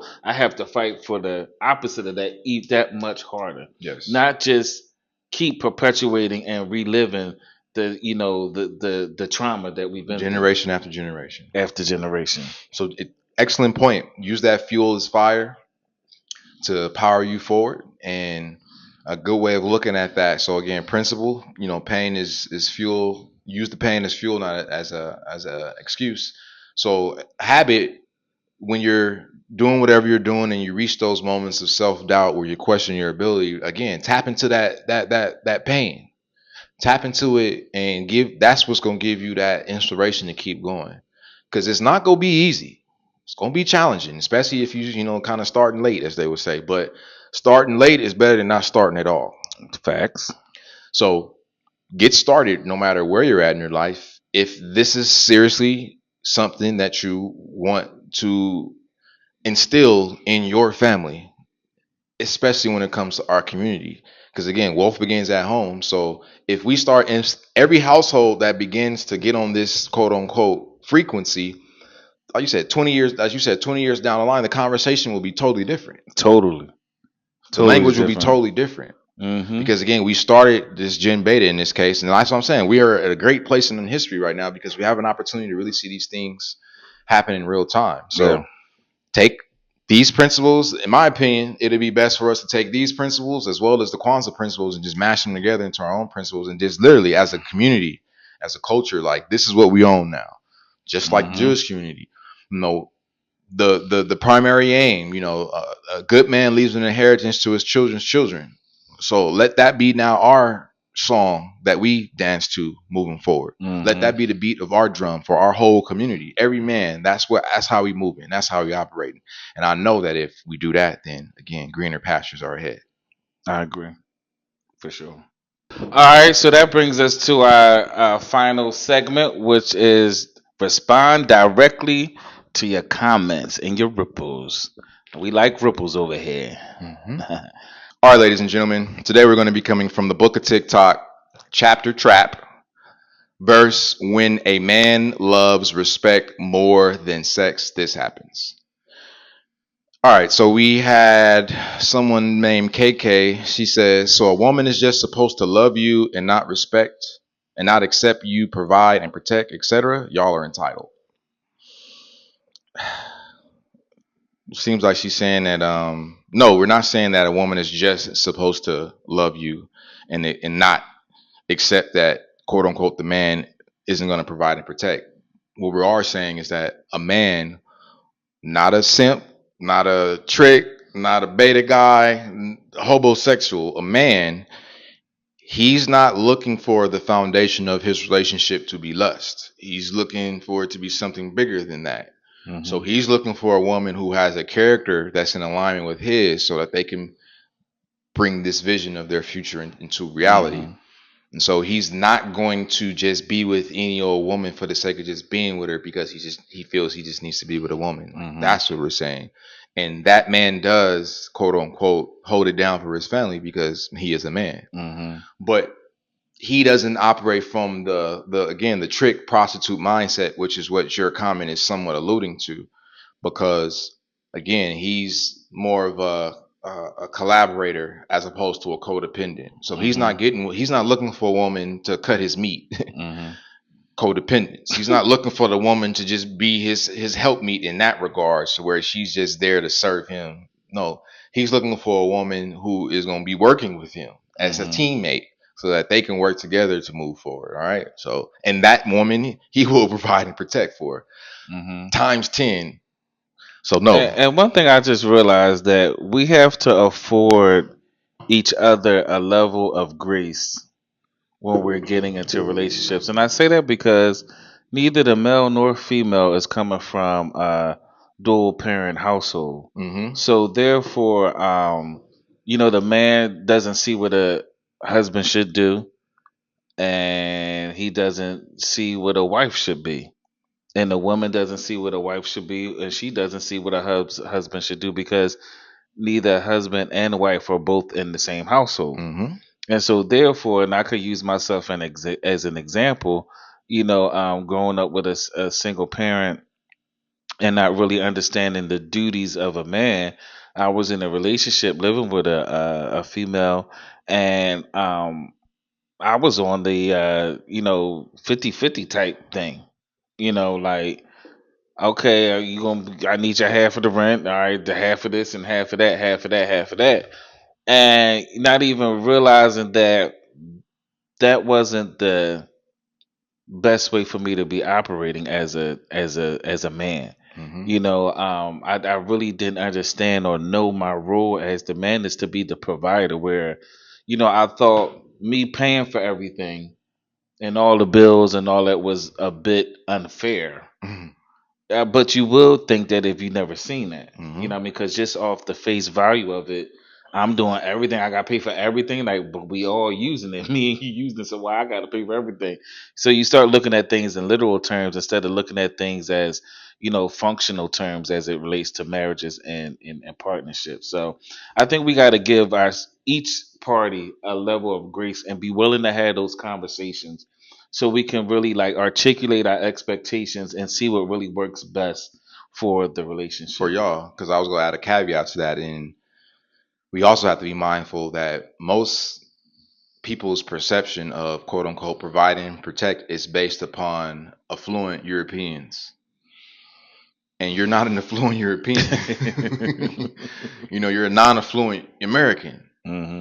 So your concept of a non-affluent man's concept of providing and protecting is not going to be like the affluent man's providing and protecting. It's not. And secondly, as non-affluent individuals, it's like you can't live like you're affluent. So this whole deal where when it comes to provision, it's just like, as a man, of course I'm seeking to hold it down, but I can only hold it down within my means. Yeah, you know what? You said that a few times, and it just dawned on me what you're saying about the whole model is after affluent Europeans.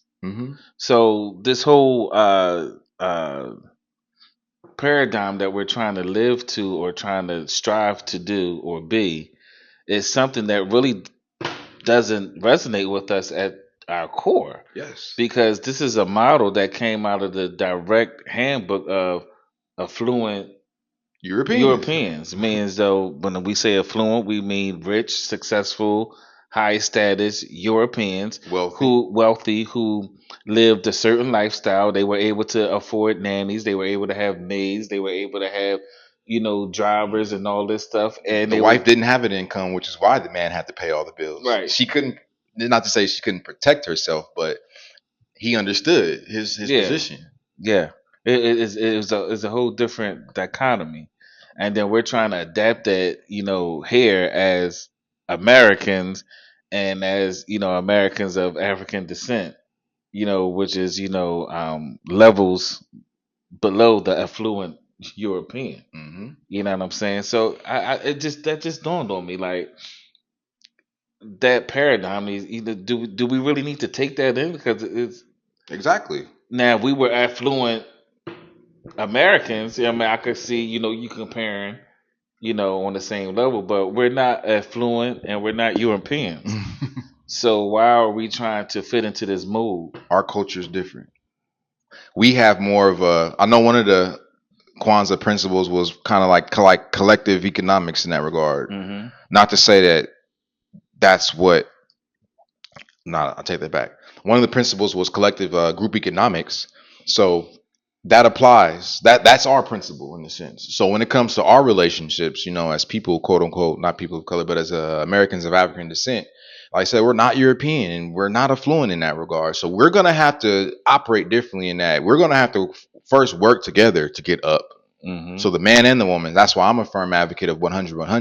Mm-hmm. So if, for example, if I don't mind, quote unquote, paying all the bills, but I'm going to pay all the bills within my means. Mm-hmm. And we're going to have to, me and the woman are going to have to work together to pool our resources so that we can get up to where our money is, quote unquote, right, to where now she doesn't have to necessarily have to have a job, Mm-hmm. or she has the choice to work, or she has the choice to go create income or not create income. Facts. It has nothing to do with the man not trying to be a quote unquote man. Yeah. It's everything to do with you knowing your position and playing it accordingly. Yeah. So we're not European. It's relative. It's all relative. All right, next one was Linaria. She says, historically, marriage was about property, alliances, and control, not emotion. Human cohabitation was largely forced for survival, labor, and control, not because of any natural biological need. Almost to like what we were just saying, like the implementation of it was for like, we'll say survival, labor, control, business, whatever. You know what I mean? It was a whole different structure Mhm. that was implemented coming from affluent Europeans. Mhm. And that's what Property, alliance, and control, right? Right. So therefore, it need to be handled accordingly Mhm. as merger and acquisitions, as you would say. Mhm. And every merger and every acquisition is not the same.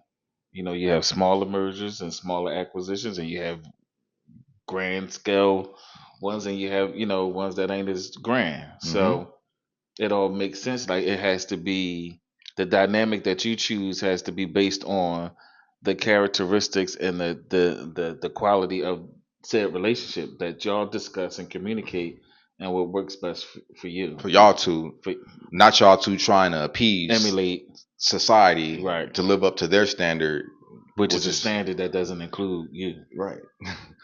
And so we have a Justin Cabrera. He says, "Where'd you pull this knowledge from?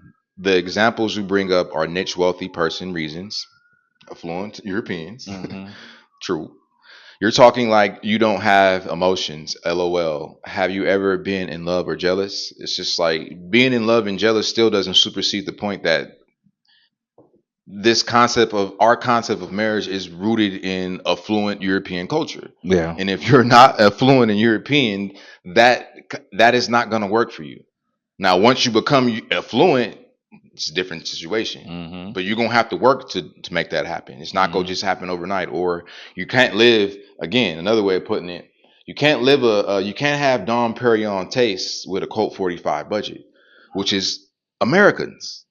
We want this affluent, this aspirational lifestyle, but we got a Colt 45 budget. We got a very low budget.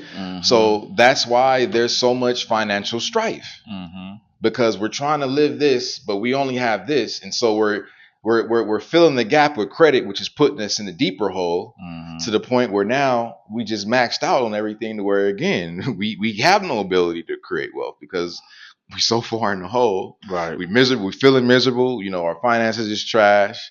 Male or female, she's stressed out because he can't get her nails done. Mhm. You know, he's stressed out because he can't get her nails done. But his more bigger concern is how are you gonna make rent today. Mhm. So when a woman is coming from that, I'm a traditional woman and a man needs to provide and protect me, it's just like she's delusional. Period, point blank. It's because she's not affluent. She's not. So for her to desire that without that being her status, that means to your point, she's trying to be something that she's not, and she's unwilling to put the work in to become it, so she can't be it. I think that's a whole nother topic. That's a whole nother segment we should have about how we're striving to fit into a mold that wasn't designed with our best interests in mind. We can add that to the. It wasn't designed for our way of life at all. Mm-hmm. You know, unless we become affluent, and then you could start trying to do that whole, the man do everything and the woman sit back and take care of the kids, But we live in a world they like, bitch, we both gotta go to work, right? So it's like we're trying to. It's like women want to live an affluent lifestyle Yeah. on a non-affluent budget. And Yeah. then they're wondering why they can't make that happen. And then they're going the extra step by saying, oh, the men are weak or they're broke Yeah. or they're whatever because they can't give them this quote unquote lifestyle Right. that they desire. But it's like, baby, you're not affluent. And neither am I. And neither am I. Like, we can become affluent working together. Yeah. But if I become affluent on my own, then I'm about to be calling all these shots. You know what I'm saying? I'm not going to be caring about what you got to say because I did it by myself. Which is how a lot of the affluent white men, affluent European men operate. Mm-hmm. You know what I'm saying? Like, I don't care what you got to say. Yeah, they didn't. You just a decoration piece in this house. Mm-hmm. So Justin comes back and says, also adds, sounds like you're just saying stuff to excuse your behavior / how you might feel about marriage or relationships, but it sounds like nonsense. I don't think you believe what you say. Lanaria comes back and says, love and marriage are modern inventions that clearly don't work. The only reason marriage ever worked, quote unquote, was because it was legally enforced, not because it was functional or fulfilling. And I would agree that marriages today are no longer functioning and fulfilling because, again, we got non-affluent people trying to live affluent lifestyles. Yeah. That's so profound right there. And you said it multiple times, and it just hit it like we're trying to emulate the wrong system and don't work for us. That's why it's not working. Mm-hmm. Unless you become affluent and you have the means to take care of everything. Because a lot of us, it's hard to take care of everything and then still afford you the bonuses and the bells and whistles. Mm-hmm. So the next one, Justin says back to Lanaria, you're free to think this for sure. LOL. It might speak to either how your relationships have gone or how you view relationships, but you have definitely lived a very long and rich life. Then Lanaria comes back and says, nothing I've said is personal experience, it's fact. Look at the history. Marriage was originally about property and power, not love. The romanticized version is recent and clearly not working. Agreed. Yeah. Why is it not working? Because you got non-affluent people trying to live an affluent lifestyle. Yep. So next, Justin comes back and says, we're in a rough area right now. LOL. A bunch of people are hoes and people are out here confusing sexual identity with a personality or an actual identity. Mm-hmm. People are shallow or misled. Yeah, because when you can't thrive or you can't act or you can't adjust to this model that you're trying to emulate, now you think everyone thinks the man thinks something wrong with him, the woman thinks something wrong with the man, and the man think the woman is just being a hoe and just want to be catered to and spoiled to, and then the woman thinking the man ain't shit, he ain't making enough money, ain't doing as much as he can, then then that's just a can of worms for all types of shit to just start to develop. Mm-hmm. Wow, So again, that's deep. you're trying to live. You're trying to live an affluent lifestyle, And you're not operating affluent. through non-affluent principles and habits. Mhm. It's not going to work. Next, Justin says, regardless, you can choose not to believe in love and marriage, but sorry, you're wrong. LOL, grow as a person for real. So Justin seems like he's a little lover boy. Like I said, he's more so with the romanticized version of marriage, Mhm. where it's about emotion, not And love, and love, not power, property, and not control. practicality. Right, practicality at the end of the day.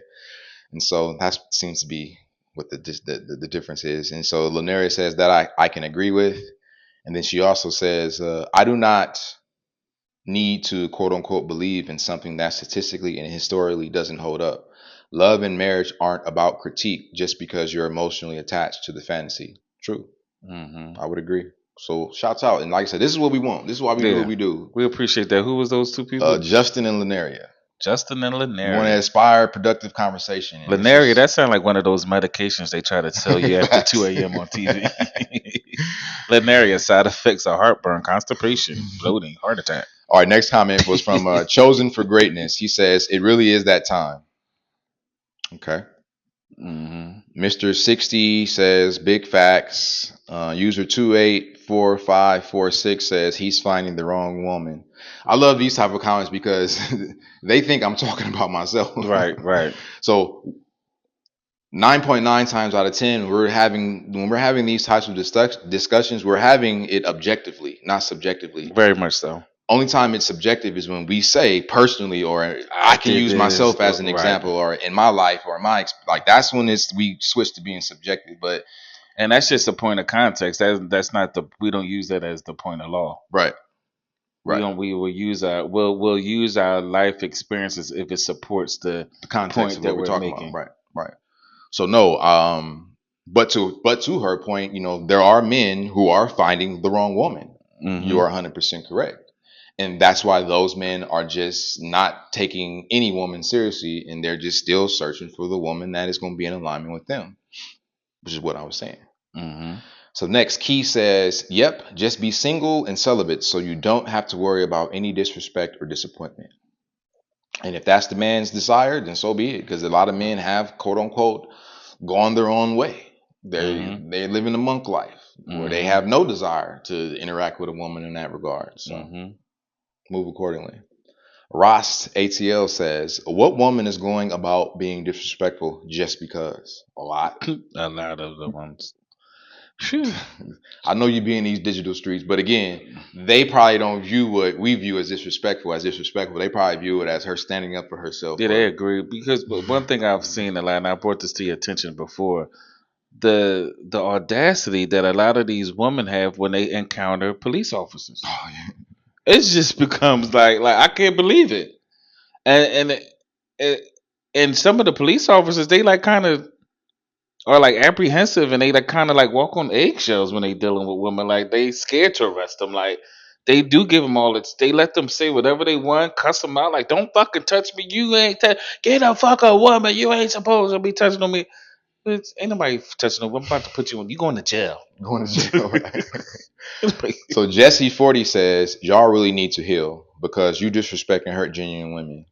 Well, yes, there are men who definitely disrespect and hurt genuine, quote unquote, genuine women. Yeah. However, women are not a monolith. So your concept of a genuine woman isn't all women's concept of a genuine woman, nor is it men's concept of a genuine woman. And secondly, there are men out there who have no desire to fulfill a woman's desires in that regard. He's just there out of lust. And most of the men that are hurting genuine women are your beta men, or your hobosexuals, as you call them. These are the people that are trying to get something out of a woman, or trying to get a place to stay. She got a nice car, she got 2 cars, or she make more money, so I don't have to work as hard. Those are the people that are hurting because alpha man, pretty much it is what it is. You know what I mean? So those women are getting hurt because they finding themselves being used by someone. Like a man ain't thinking about using you as a woman and what you got.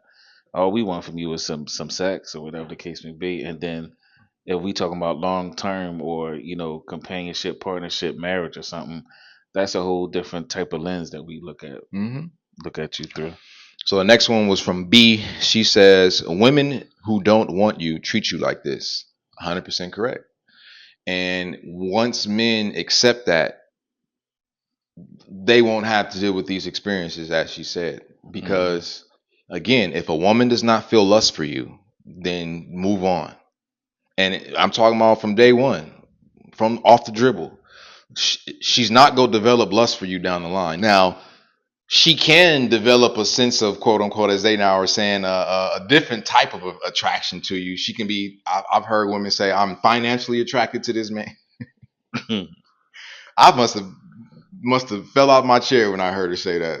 Yeah, that's a fun So one. she can develop a sense of financial attraction for you where she is lusting for the things that you're willing to do for her.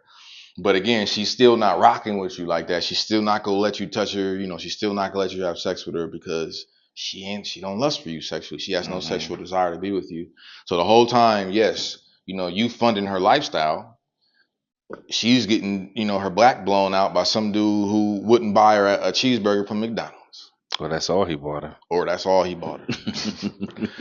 So next, Lamiri says, these men are okay with transactional relationships as long as they hold the power and get what they want. You are 100% correct when it comes to your whole, like, men with the pimp dynamic. You know what I'm saying? Like, and some of your beta male homosexual types, like, you are 100% correct. But like I said, a man is going to be honest from day one. Well, we're good with the transactional relationships if we're in the transactional phase of where we are in our life, right? Yeah, in our lives. Yeah. If we're in the phase where we're looking to lock it down and find someone to go along for the journey, it ain't the transactional. It's no longer transactional. It's not the boob job. It's not the BBL. It's not the makeup or the hair and all that shit. It's real life business. Yeah. So next, Jordan Darby says to Lamari, he says, that's reality. Women don't date men they pay for. Someone has to pay. Then Lamari says to Jordan, why are you generalizing women? Because I can guarantee if I say all men, you would have a problem with that. Maybe the problem is that you can't afford the type of woman you are chasing. So he didn't say all. No, he didn't. Miss Lamari. And second, your whole thing about maybe the problem is you can't afford the type of woman you are chasing after. The reality, ma'am, is plenty of men can afford the type of woman that they are, quote unquote, chasing after, pursuing, or desire. Plenty of them can. However, the woman doesn't have the character that he's looking for. Yeah. That's the problem. She doesn't, her values, views, and beliefs aren't in congruence with him. Yeah. They're not in alignment with him. So yes, he will still have casual sex with the woman. But as far as him looking to make it, quote unquote, official, as they like to say, or the proverbial question of what are we? We're just two consenting adults having casual sex as far as he's concerned, with no intention of it elevating beyond that.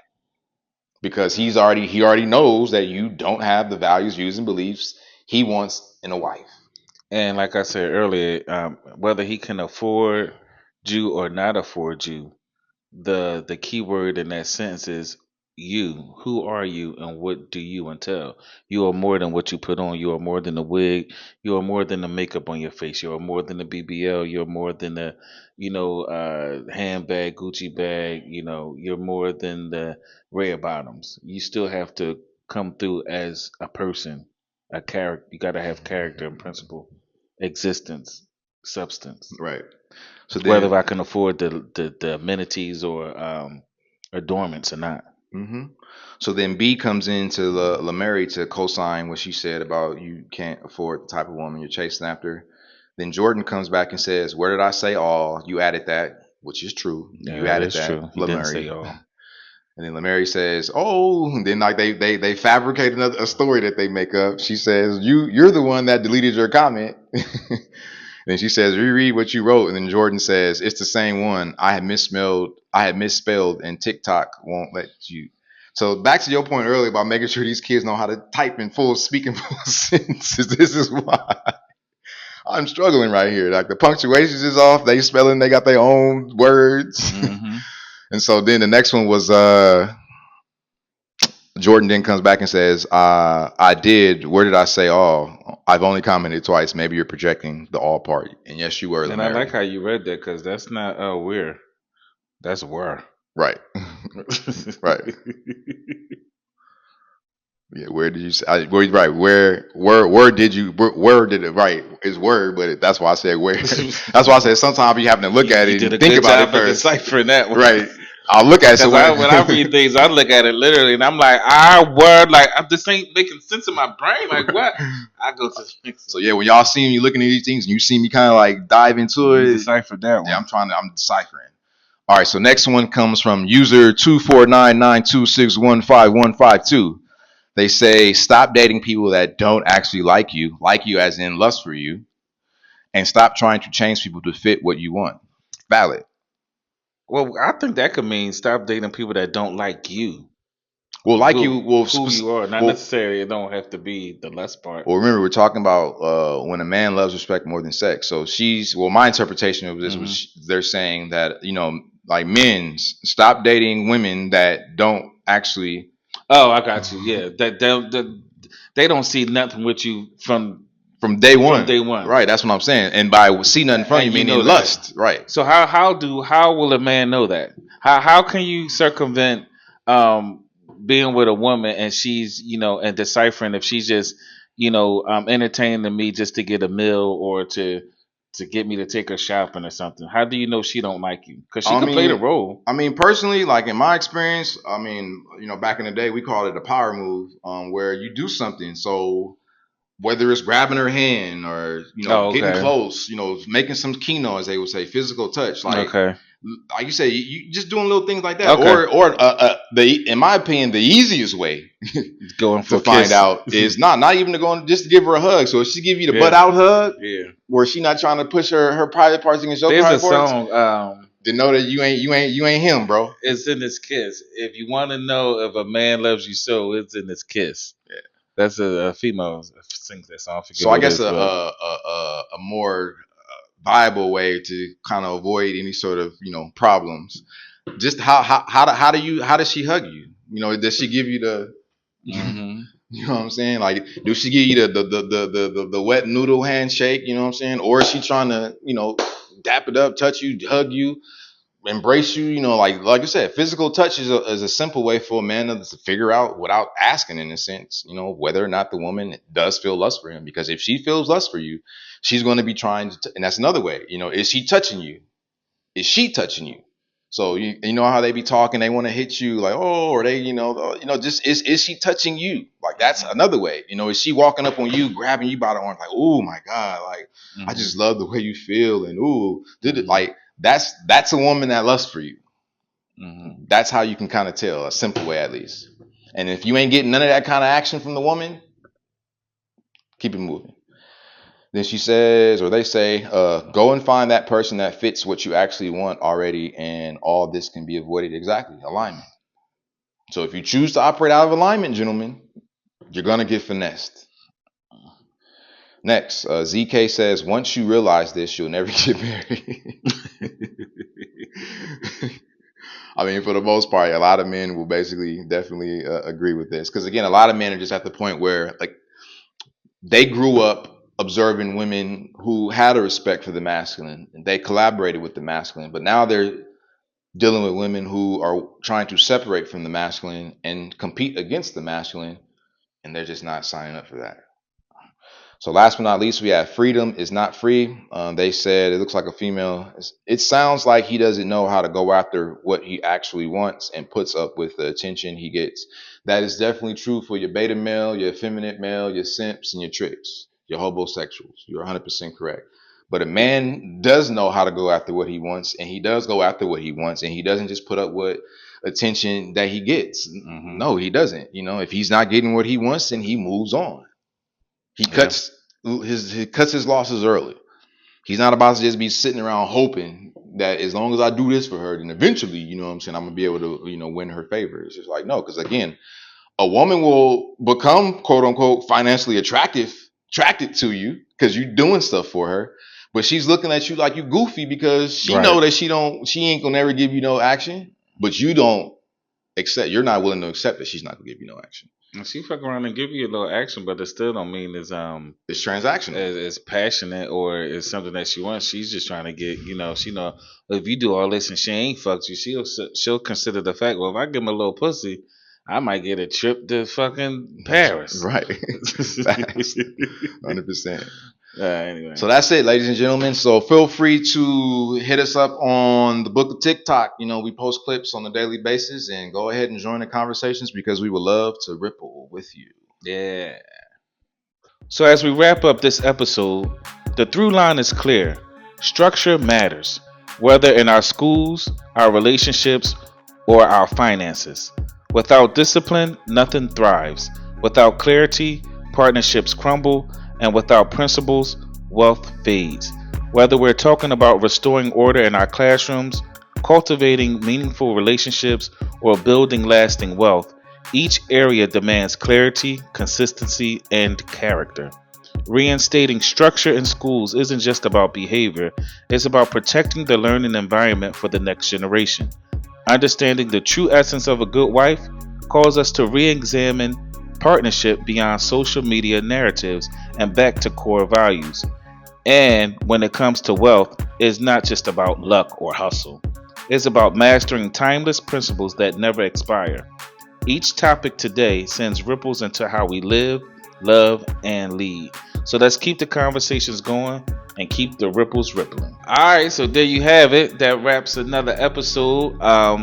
Follow us on all of our social media platforms. The links and handles are below on the screen. Follow us. We on TikTok, Facebook, Instagram, YouTube, all over the place. All of them. So until the next time, my name is Quattro. I'm Diesel. And we out.